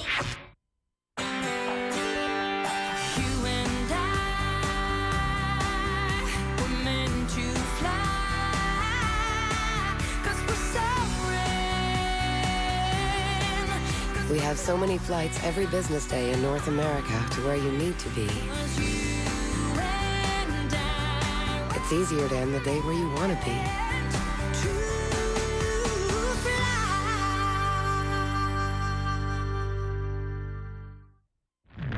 There's a power so awesome, so irresistible, you'll do anything to get your hands on it. Introducing M3 Power. The first battery-powered shaving system from Gillette. It has new M3 Power Glide blades with a patented comfort coating for less irritation. Turn it on and micropulses raise the hair so the blades can shave closer.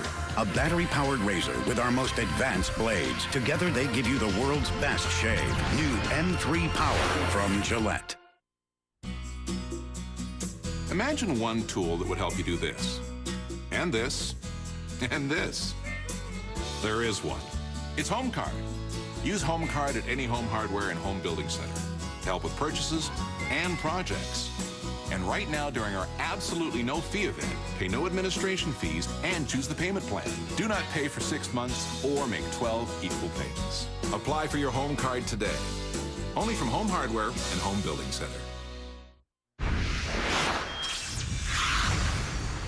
This is 2020 hindsight. It's present-day perspective on past events and personalities. You know, we have the good fortune tonight of watching two of the greatest lines in hockey history, one on either side of the ice. So I thought I'd let my wingers, Glenn Healy, Steve Simmons, what a crappy line that would be with a former Pee Wee fourth-line dropout, a Bantam coach, and a goalie talking about. They're better at talking about lines than they are making a line. Let's get to it, and let's start with the guys that were in their, really the prime of their career. The Islanders were in the middle of the dynasty, and the Trio Grande in Bossy, Trottier, and Gillies were something else. Did you make that up, Trio Grande? I play with the Islanders. I never heard that name once, Trio Grande. It wasn't that popular. Come up with it. You can call them whatever you want to call them. Call them great.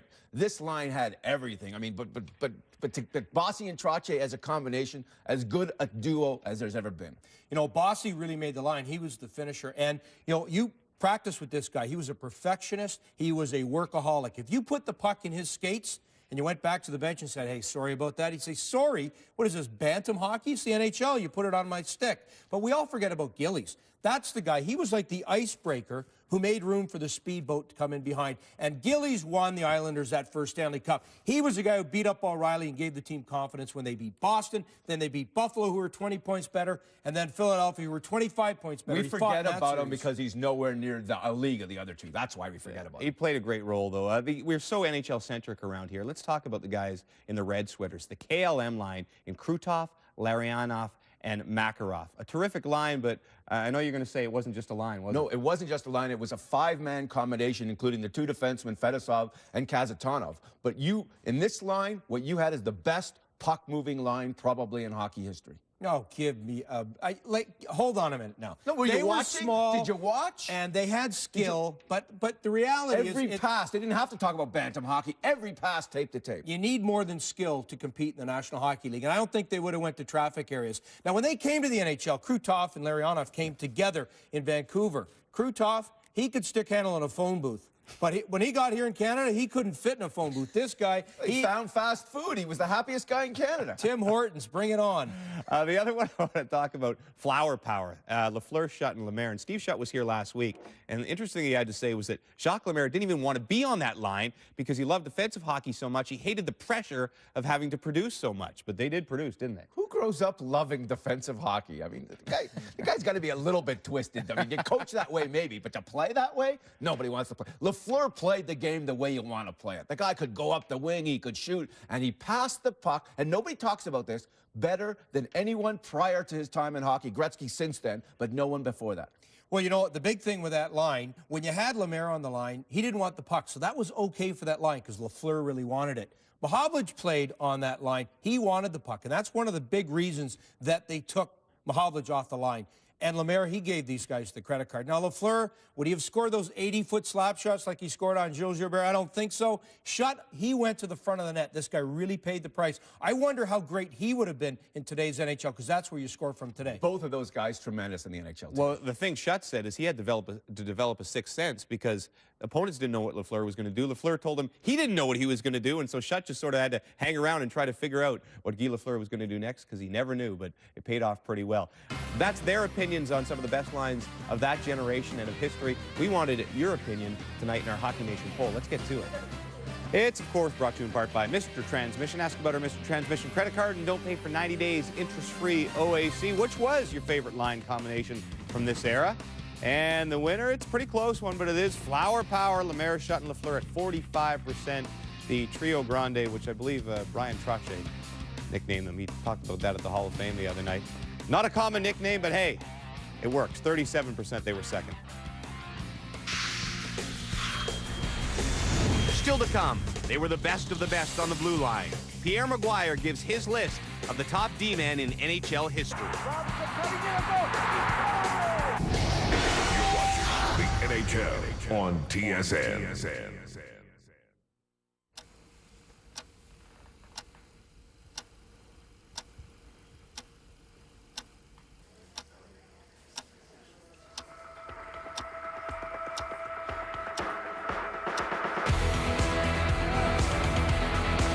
Upload music videos, movie trailers, and other stuff wirelessly with the Nokia 3220, available at Rogers Wireless. The Nokia 3220.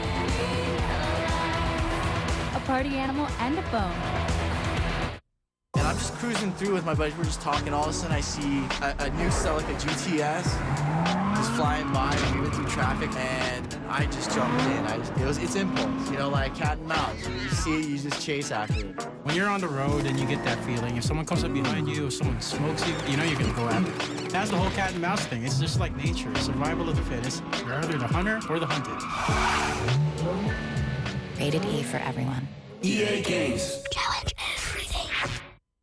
For those who skate, for those who sled, for carolers and those under the mistletoe, for givers, for receivers, for those who share, for Donner, for Blitzen, and Rudolph too, for cold, crisp days, for silent nights and twinkling lights, for those who drop by, for get-togethers, for you, for me, for families, for everyone in the real spirit of the season.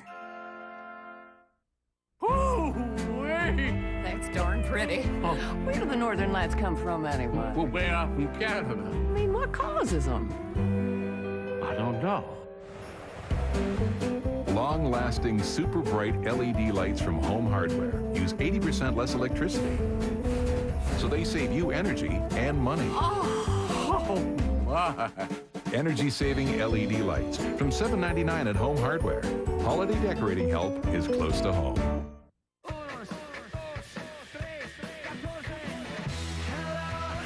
U2, How to Dismantle an Atomic Bomb.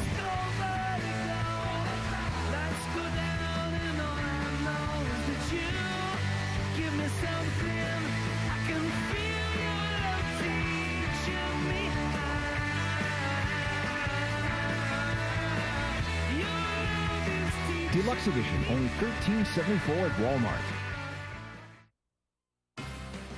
Welcome to the second intermission. Here's your host, James Duthie. Even though it is classic hockey, all the updates that come from Gino Reda in SportsCenter, it's all fresh, new information. He has some of it for us right now. Yes, James, it is fresh and it is new. The Toronto Raptors opening up a 6-game road trip against Shaquille O'Neal and the Miami Heat. The last road trip did not go real well for the Toronto Raptors. Let's check in and see how the Raptors start off this road trip. Raptors, as I say, in Miami to face the Heat. Shaquille O'Neal, as usual, dominant self, 21 boards, 11 boards, 21 points, 11 boards in the first half alone. However, Toronto leads by 2 in the third. Some baseball news. Reports indicate the New York Mets have made an offer to free agent pitcher Pedro Martinez. The deal would be worth 3 years, $37.5 million. That tops the 2-year, $25.5 million offer made by the World Series champion Red Sox. And according to the San Francisco Chronicle, the Giants have reached a tentative agreement with closer Armando Benitez on a 3-year, $21 million deal. Benitez recorded 47 saves with Florida last season. We've got all today's news and highlights coming up on the next edition of SportsCenter. That comes your way at 10 o'clock Eastern Time. Now, though, let's go back to the NHL on TSN studios. Here's James. All right, thank you very much. Back with Pierre Maguire, a man who loves lists. He's our version of Letterman. So let me bring you back to 1997 when the Hockey News put out a list of the best defensemen of all time. And 3 of their top 6 were playing in the game we are watching tonight. Let's show you their list, and I want to know if you agree with what they said, or I'm guessing Pierre Maguire usually has his own changes. Well, I'm agreeing with Bobby Orr. I'm definitely agreeing with Doug Harvey. And even though I didn't see Eddie Shore, I'm going to talk about the scouts that did see him play and played against him or with him, and I would agree with that. I have a difference with Raymond Bork. I have a difference with Denny Potvin. I have a difference with Larry Robinson. The reason why, Denny Potvin was such a strong offensive contributor. He could beat you with a big hit defensively. He had an amazing wrist shot, and he created lots of different chances. Larry Robinson, he had a sweeping game. He could drive wide offensively. He could body slam people and fight the best players in the opposition to stalemates. And Raymond Bork had an acumen for scoring big power play goals late in games. He had great defensive savvy. And James, more than anything else, when it took a big goal in a game to get to the back of the net, Raymond Bork could do it. But here's my difference. I have Denny Potvin ahead of Larry Robinson and Raymond Bork. The major reason why Denny Potvin could really body slam guys, and he was much more reliable defensively. That's what you really like about Denny Potvin. And the big thing is he could handle minutes. Big minutes for defensemen, especially at that level, are tough because usually they break down. Larry Robinson, the very same thing. Not a lot of breakdown in his game, much like Denny Potwin and Bobby Orr and Doug Harvey. But the thing for me is Raymond Bourque, when he had a lot of big minutes, especially late in his career, he'd break down a little bit defensively. Even though he could provide the offense, there was a little defensive hole in his game late in his career. There's another guy you would like to have on there, though, perhaps. Slava Fetisov. There's no question about it. James, had he come over here in the prime of his career, I'm telling you right now, talking to coaches that coached against him and coached him, and also players that played against him and played with him, he would have been considered right in that list with Raymond Bourque, with Denny Potwin, and with Larry Robinson. He was a great defenseman. And if you're wondering why I'm talking like this, you say Duffy's gone wacko yet again. No! Listen to Ron Roosh and his guest in the intermission back then. Well, here in the hockey game, a 2-2 tie between Canada and the Soviet Union with one period yet to play. This game to decide first place in the first round of the tournament, of course, and decide the playoff positions. Here's a familiar fellow that's joined us here in the studios, Jackie Stewart, a three-time world driving champion who I have the pleasure of working with during the Labatt Grand Prix of Canada. Jackie, how are you enjoying all of this? Well, it's fast and furious, I can tell you. If you think motor racing's fast, this is a lot faster. I guess one thing you can admire, considering the fact that you have to be that way for driving as well as the superb condition of the athletes. Amazing. You know, I was sitting behind the Russian team, Ron, and what a thrill it is. I mean, for me, because I don't get to too many hockey games, I think to see the men and to see their eyes. You know, I look at their eyes because race drivers have got eyes that you can see that they move quickly and they consume a lot of facts. And obviously, ice hockey is so fast that the consumption of vision to the mind has got to be so quick. I think that's, for me, the most impressive thing. The old eye-hand coordination, which is so important even in your sport. Yeah, eye-body, in their case, I mean, it's all over the place. And the physical strain, it must be immense, absolutely immense.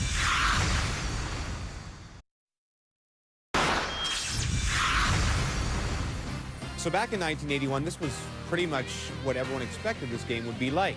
Two arch rivals, two basically even teams, tied at 2 through 2 periods of play. But the third would be a completely different story. Don't blink. We'll pick things up about 3 minutes in.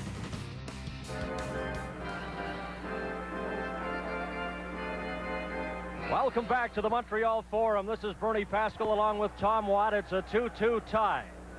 Canada and the Soviet Union. 16:57 left to play in the third period. Come on, Bubba, both you on the line. Keep it. Let's go, both you. There are the comments of the referee, Bob Henry. Both teams at full strength. Reinhart watched there by Drozdetsky. Now it's brought out by Rick Middleton. Middleton for Canada to Linsman, but it's offside at the Soviet line. Danny Gare was free on the right side, but he just took a half a step over that line, creating the offside on the near side. But he had a step on the last defender, and had he stayed onside and that puck got slipped across, they would have been in business. And fans right across the country offering their support to Team Canada 81.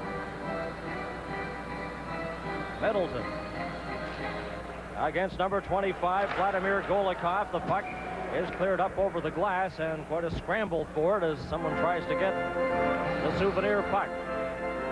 Speaking of souvenirs, it's amazing how all the souvenir T-shirts and whatnot, you check around the rink and most of them are gone. Very popular items, the pucks and T-shirts. Golikov. Puck is out. Reinhart shoots it right back into the Soviet zone. This is Vladimir Zubkov. 23 years of age on the Soviet team. Can't get it out. Linsman in there for Team Canada. Here's Linsman trying to pass it back to Reinhart. Hit a skate. And Barry Beck with Gimaev checking him. Gimaev lost his stick. Puck comes to Drozdetsky. Here's Drozdetsky trying to hammer it in front. And he's checked by Beck. Reinhart off the boards to Danny Gare. He backhands it. Gimaev swings at the loose puck. And Barry Beck has it for Canada. Out to center. Middleton stopped there.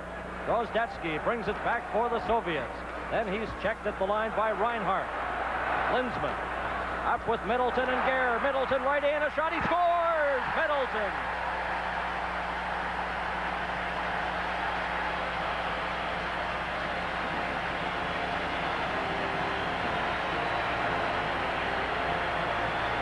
The puck just going off the defender's skate. allowing Middleton to jump in behind. There we see the puck going behind the last defender, Middleton making no mistake. And that's one thing that he can do. The puck hits the last defender. He can't turn quick enough to get it. Middleton alertly jumps in. Look how he puts that puck right up high quickly on his forehand. That's one of the things that Rick Middleton does very, very well. When he's around that net, he can put it up quick and under the bar. Rick Middleton has averaged 33 goals a season for the Boston Bruins. The last 2 years, 40 and 44 goals. And that's a big one tonight to give Team Canada the 3-2 lead. Middleton scoring for Canada. Now the Soviets come back. Larionov, and he lost it. Hартсбурg off the boards, and he gets it out. Now Canada's scoring. Up to Dюgei. A long shot over the top of the net. Middleton from Linsman and Gare at 4:08. Team Canada goal scored by number 17, Rick Middleton. This is Fortsev to Zlukov. Zlukov over the line, tried to get the pass on the left side to Homatov. That failed, and a collision in front on goalie Don Edwards. As Skvortsev collided with Don Edwards, and Skvortsev gets up slowly. Canada Cup 81 will continue in a moment.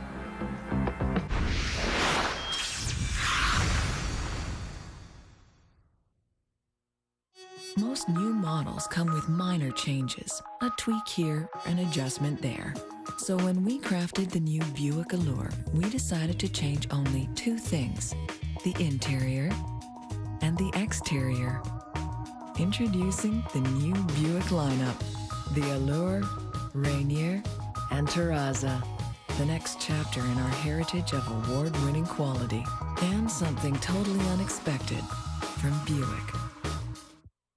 If your reality is more virtual than real, we can help at the Walmart Electronics Department.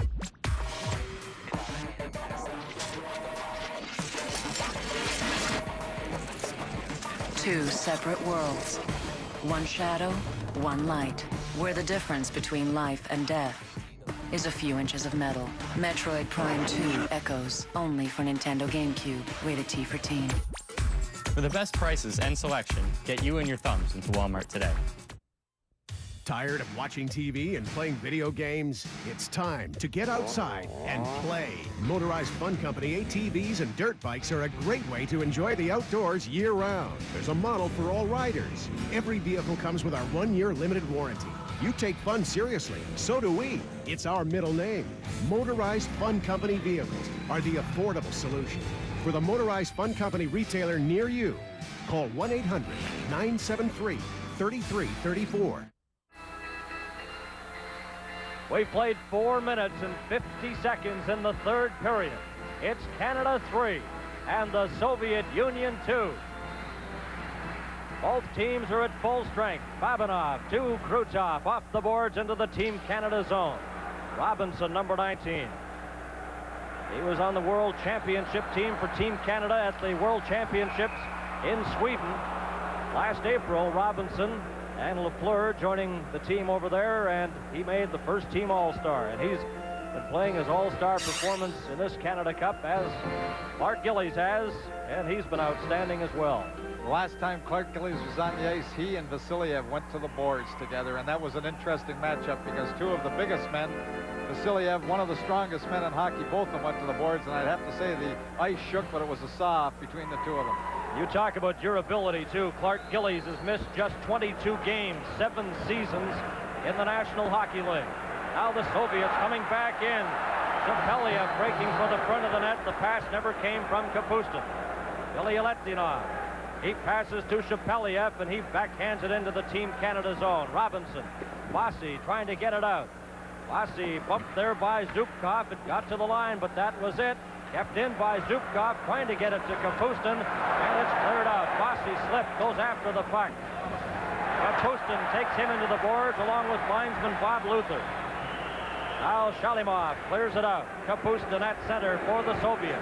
Coming in with Golikov, he backhands it in. Potvan chases it there.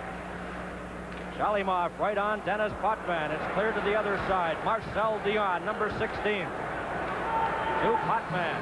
Kenny Potvan to Guy Lafleur. He backhands it to Gretzky. What a pass. Here's Gretzky. Right in on goal. A shot. Oh, and it just deflected off the stick of goaltender Mishkin. Canada's Marcel Dion. He's checked by Zubkov. Gretzky tries to get the puck. Now Lafleur behind the net to Gretzky. Gretzky with Beck in front. Back to Guy Lafleur. A shot, and that's blocked in front. Back to Lafleur. A drive, a rebound. They score! Marcel Dion.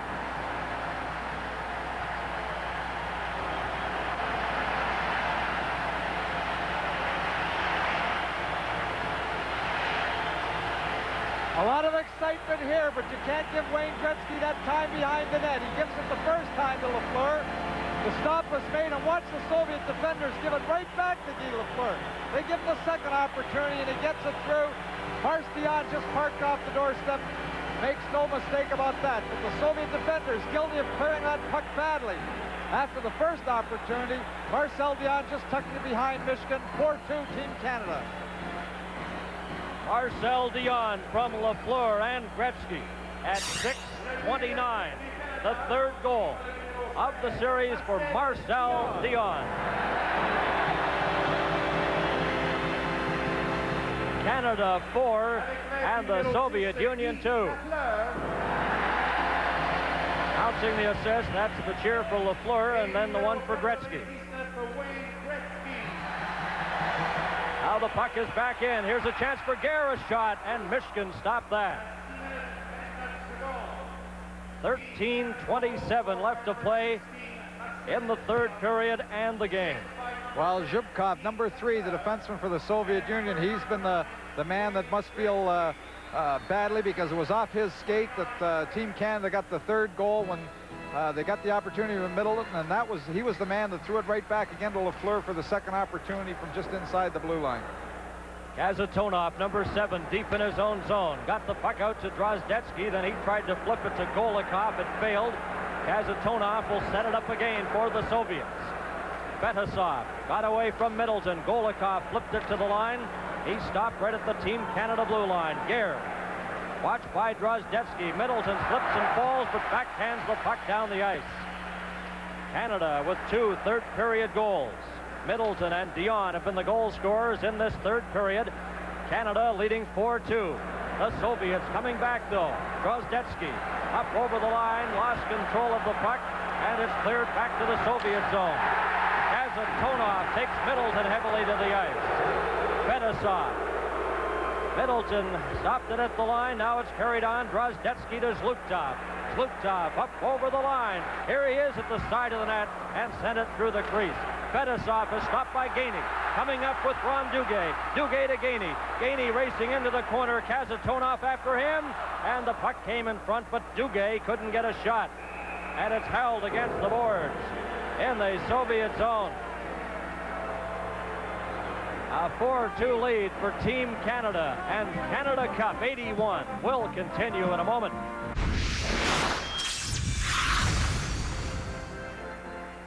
At the Montreal Forum, welcome back to our CTV coverage of Canada Cup 81. I'm Bernie Pascal with Tom Watt, Ron Rouge, Eddie Westfall.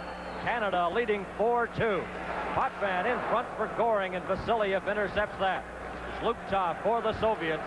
Got it out. Omatov was checked. He and Goring have a bit of a stick-swinging effort. Here's Gainey bringing it back for Canada. Goring catching up. Into the corner goes Goring, fanned on the pass. Babanov spun around, clears the puck off the boards. Zluktov lets it go. Golikov, Sportsev up to the line. Oh, and Dugay stepped into him. Now Canada's Potvan. Denny Potvan up with Bob Gainey. Over the Soviet line. Stepped around Vasiliev. He scores! What a play!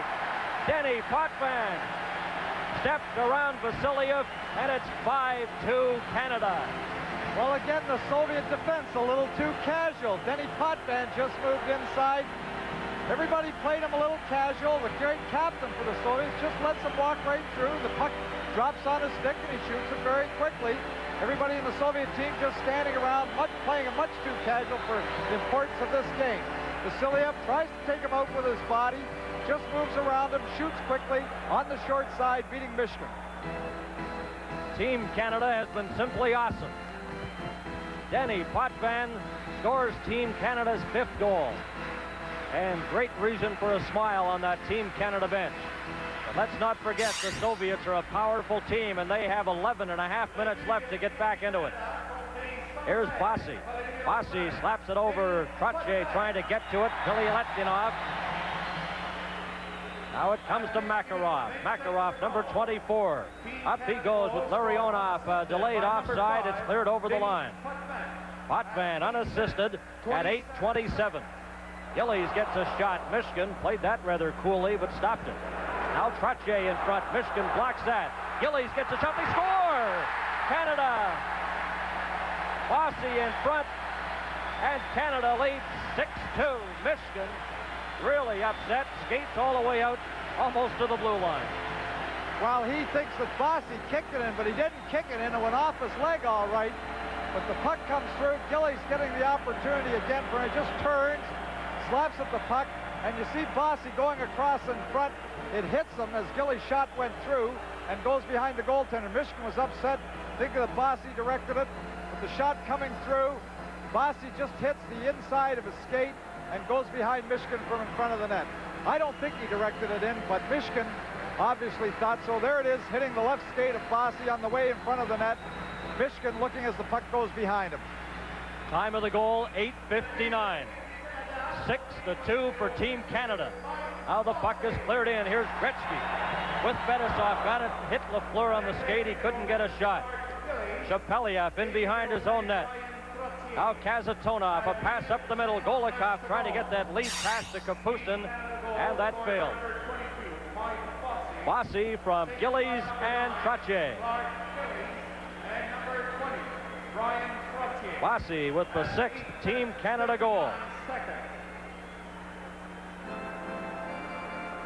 We'll have a special presentation coming up at the conclusion of the game. Lada Cars of Canada will make a special presentation of a Lada Niva 4x4 at the end of tonight's game.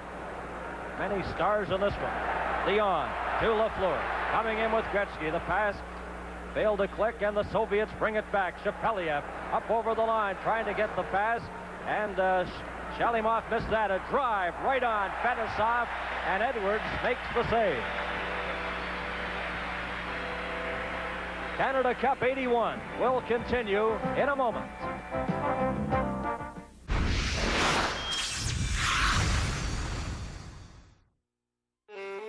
Not all problems are located near a power source.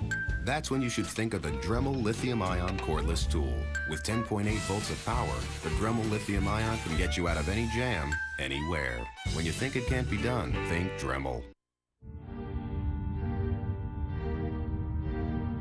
Elevating the new Ford 500 means raising the seats for a better view of the road. It means as much room in the back as in the front. It means taking the sedan to a whole new level. The new Ford 500. We keep thinking about what a sedan should be because we want you to drive a Ford.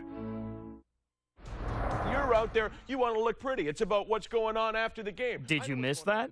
Make your own replays with ExpressView's personal video recorder anytime you want. You're out there, you want to look pretty. It's about what's going on after the game. I know what's going on after the game with you.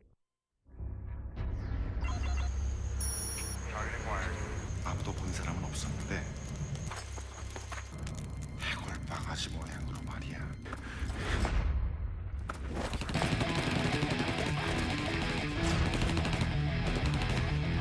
Some ghosts come from the afterlife. Some send you there. Tom Clancy's Ghost Recon 2, rated T for teen.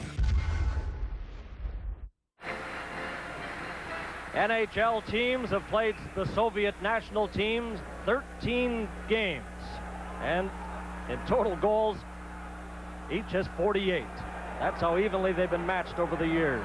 Canada this one tonight, leading the Soviets 6-2. Canada outshooting the Soviets 30-18 with 10:16 left to play. Now Reinhart for Team Canada gives it to Linsman. He backhands it high down the ice. Danny Gare, Michigan away out of the net, and that almost hit the stick of Danny Gare.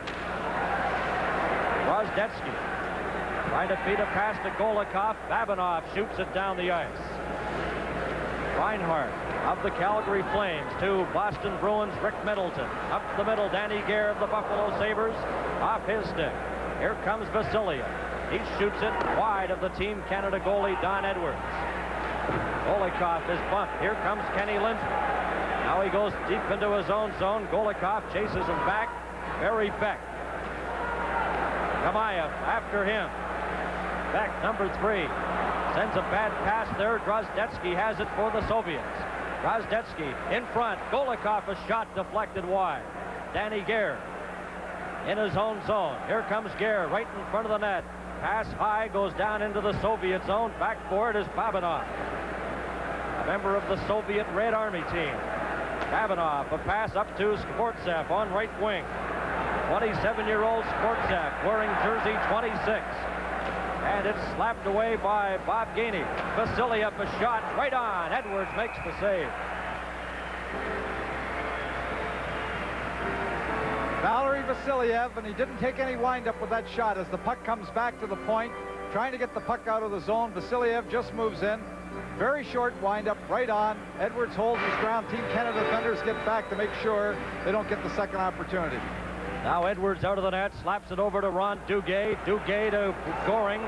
And Gainey down that left side. Billy Letdinov gets to it first. Billy Letdinov, Gainey on top of him. Skvortsev knocked over by Larry Robinson. Then his own teammate collided. Here's Goring in front. He scores! Goring! 7-2 for Team Canada. Well, again, the backhand, 2 Soviet defenders whacking into one another, knocking one another down. Butch Goring alertly just jumps on that loose puck, makes a little move, and watch the backhand high up over top of the shoulder of Michigan. And the backhands tonight underneath the bar have been very good for Team Canada. Goring just busting in, makes just a little move, and then whoops, there goes the backhand up high just underneath the bar. Butch Goring from St. Boniface, Manitoba.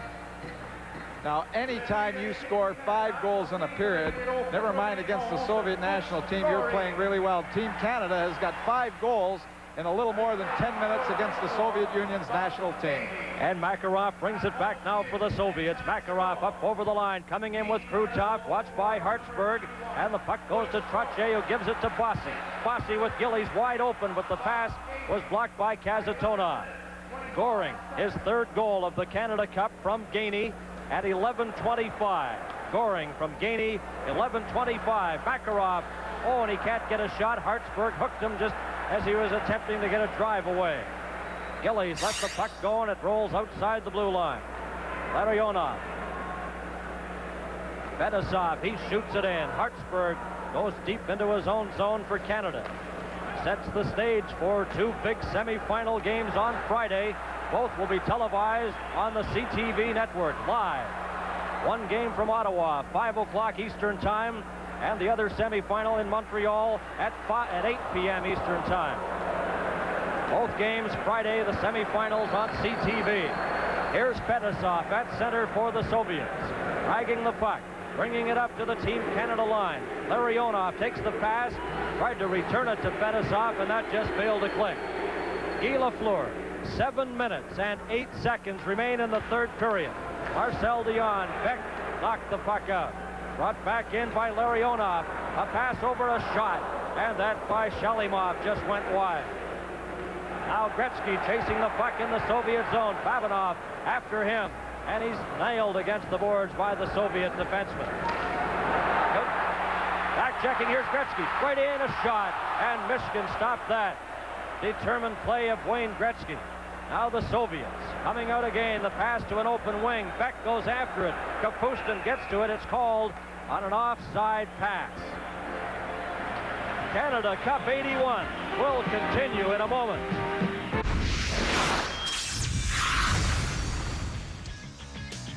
Don't forget, SportsCenter comes your way as soon as the game is over. John Liu with a one-on-one with Guy Lafleur from the dressing room. That's probably not true. But Dutch and Gina will have all the latest current sporting events, including the Raptors and the Heat, the latest on the lockout, and some of those Pacers to be charged in the wake of that brawl with the Pistons. All that on SportsCenter after the game. Team Canada with 7 goals, the most goals NHL opposition have scored against the Soviets. The previous high was 6. That was a 6-5 win in the 8th game of the 72 series. And Canada leading this game 7-2. And they've got some debris on the ice, so the game is held up momentarily. And while we have a moment, we want to welcome all the viewers across the full CTV network. And I'm going to sneak in a special hello to one of my sons, Brian, who is in the Burnaby General Hospital. He's minus his appendix today, so Brian, a speedy recovery. 6:31 remaining here in the 3rd period. 7-2 for Team Canada. The puck cleared. After it goes Victor Shalimov. Shalimov into the Team Canada zone. Gimaev moving in front. And back comes Danny Gare. Gare, a native of Nelson, BC. He's squeezed out of the play. Traps the puck to Linsman. Here's Potven. A shot deflected high and out of play. Well, Danny Gare hustling after that puck, playing his usual aggressive hockey game. Scotty Bowman making a quick change here with the 5-goal lead. In the late stages of the 3rd period, what you want to do is you want to make sure that you never get caught out there with anybody too tired. When you've got that type of lead late in the hockey game, always change quickly. Both teams at full strength. Goring, number 91. Dugay goes after it. Fedosov to Kazatonov. Kazatonov, 21-year-old defenseman, number 7. To Zluptov. Dugay got a piece of him. Bork over down to Goring. Here's Goring. Dugay racing for the front of the net. It's intercepted. Zluptov gets the puck ahead. Here's Sportsev for the Soviets, number 26. And Craig Hартсbурg takes him heavily to the ice. Kazatonov ahead now. The puck comes to Zluptov, waiting for his teammate to get onside. That's Sportsev back into the play. Now it's cleared into the Team Canada zone. 5 minutes and 30 seconds left to play in the game. Canada leading 7-2. Pass too far ahead for Goring. He goes off on a line change. Sportsev gets the shot. Don Edwards stops that. Donnie Edwards in goal for Canada. Here's Trottier to Clark Gillies. Back in front to Bossy. Oh, and Michigan got a piece of that as Bossy let the drive go. And the right pad of Michigan deflected it into the corner. Beck goes after the puck to Clark Gillies. Now Makarov, number 24, gets away from Brian Trottier. Trapped there by Bossy. In front to Gillies. A backhand shot. That hit Makarov. Now the Soviets, Homatov. He stopped there. Some great play by Team Canada in this game tonight. Bossy knocked it away from Makarov. Clark Gillies went after it. And it's Fedosov, number 2. 4.5 minutes left to play in the game. Reinhart, number 24 for Canada. Pass intended for Marcel Dion. Got away from him. Michigan touched it, so there's no icing. Dion in behind the net to Gretzky. Gretzky in front, a shot, and Reinhardt's drive was blocked by goaltender Michigan. Now the Soviets, Larionov. He passes it over. Coming in, and it's offside. Vasiliev at the blue line. You know, it's usually... Okay, Tom, we'll get to that in a moment. Canada Cup 81 will continue in a moment.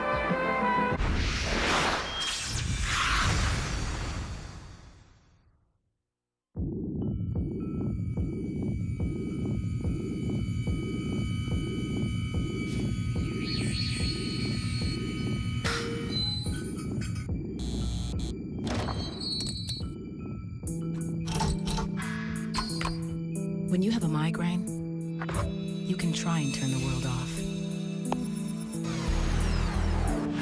Or turn to Advil Liquid Gels for liquid fast migraine relief.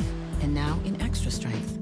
Since we brought Star Wars home, our life has never been the same. The Star Wars Trilogy DVD box set is so real. The picture quality is just like they're in your home. And the sound, yes! Just makes you feel like you're in all of the action.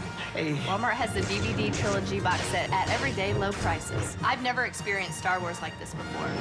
It would make a wonderful holiday gift. Plus, it has lasers. I'm just a young Padawan. You know, one day, that power is going to be mine. And I'm just cruising through with my buddies. We're just talking. All of a sudden, I see a new cell, like a GTS. This flying by, moving through traffic, and I just jumped in.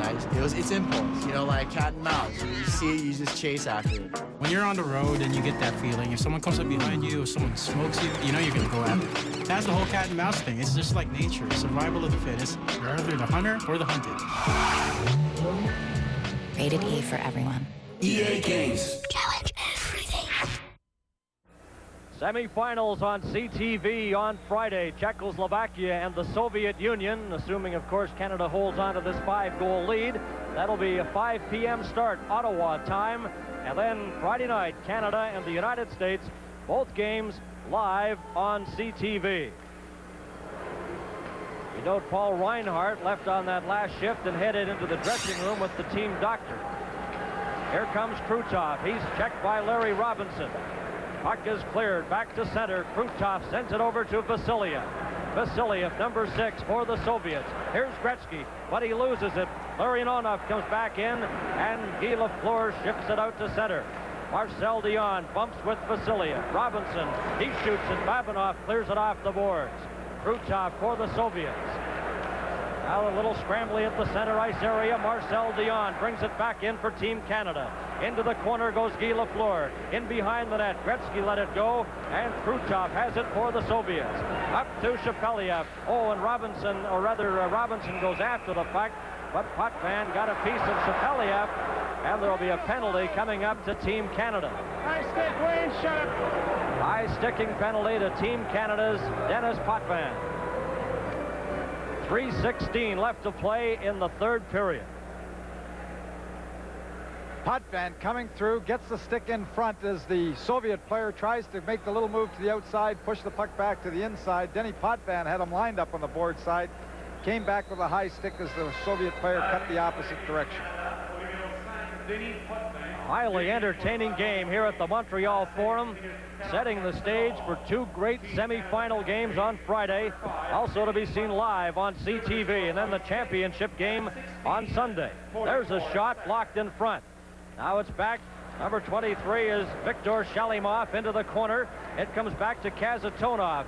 Over to Fedosov. He's checked. Rick Middleton up for Team Canada. Middleton ragging the puck at center, then drops it back to Craig Hартсбурg.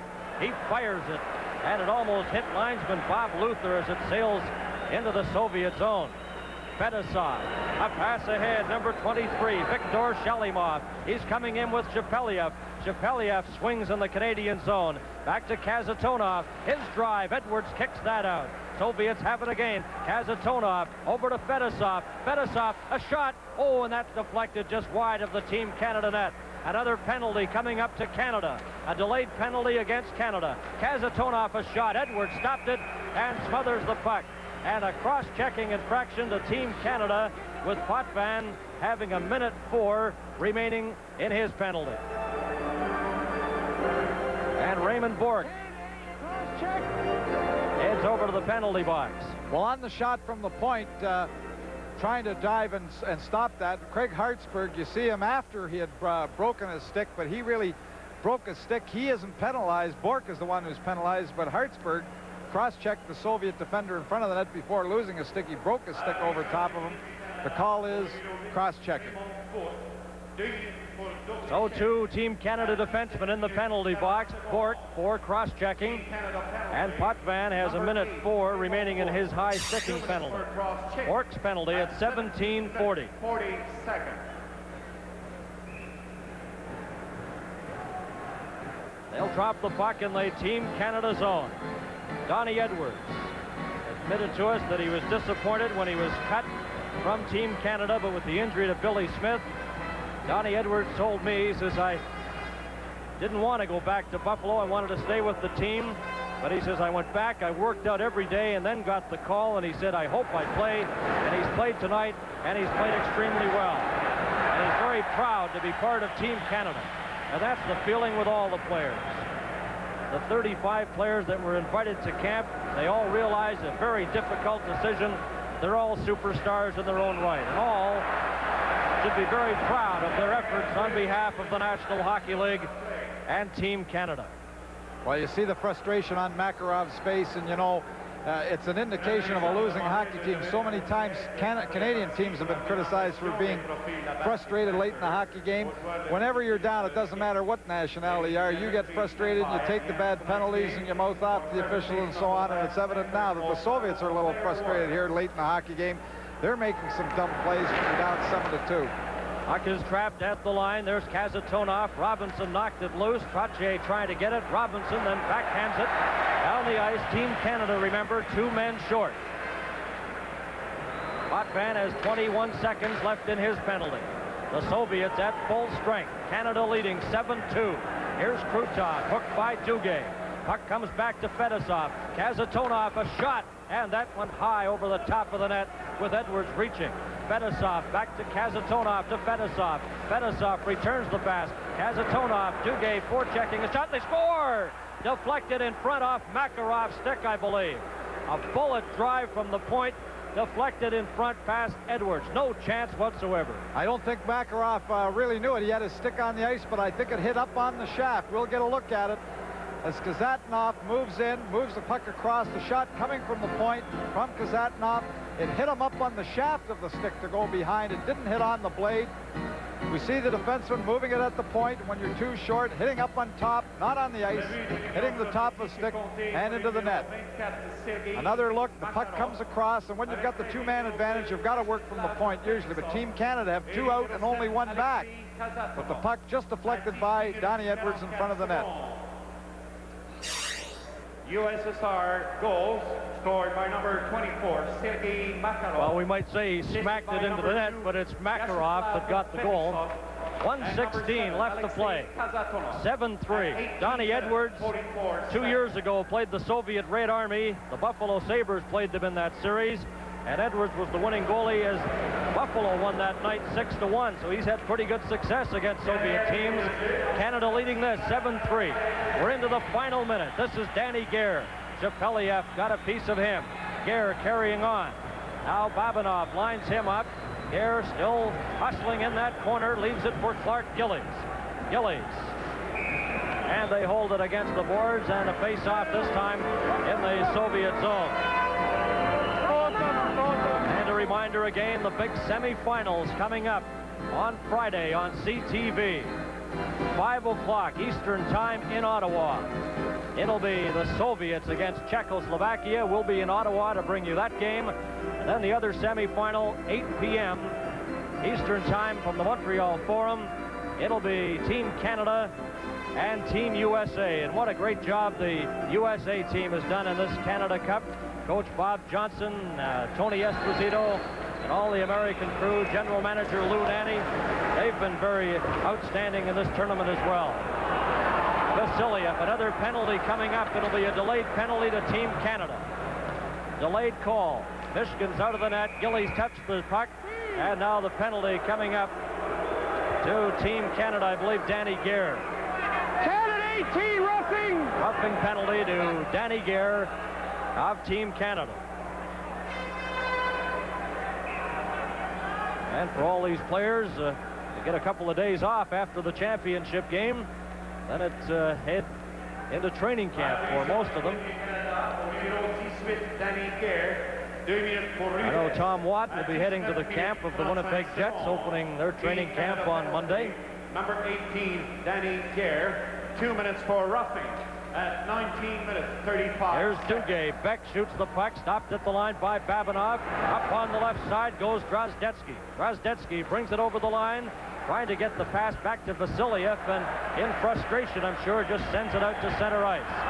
8 seconds. The countdown is underway here at the Montreal Forum. What an outstanding performance by Team Canada. There it is. The siren goes. The game is over. And Team Canada off the bench to congratulate goalie Donnie Edwards as Canada outshot the Soviets 33-23. And the most important statistic, they come out with a 4-goal victory, 7-3 over the Soviet Union. So that would set up a matchup between Canada and the U.S. in the semifinals. We'll show you that next Tuesday. The Soviets would play the Czechoslovakians. That game, the worst loss by a Soviet team in more than a decade, and it would light a fire under them that would rage in the final rematch against Canada. Our next hockey telecast comes your way tomorrow night, and it's not the classic variety. Let's hope it's a classic game. It's the real live variety. It's the Senators and the Leafs, or the closest version that we have right now anyway. The Binghamton Senators and the St. John's Maple Leafs. It's AHL action from the Air Canada Centre. 2 games, Wednesday and Friday. Tomorrow night we kick it off at 7:30 p.m. Eastern Time. Coming up mere moments from now, Darren Detition and Gito Retta with SportsCenter leading off with the Raptors against Shaq and the Heat from Miami. Your player of the game, giving him 11 points to lead the way in the tournament, none other than Mr. Wayne Gretzky. Thanks for watching Canada Cup Classic here on TSN. This has been a presentation of the Sports Network, Canada's leading sports network.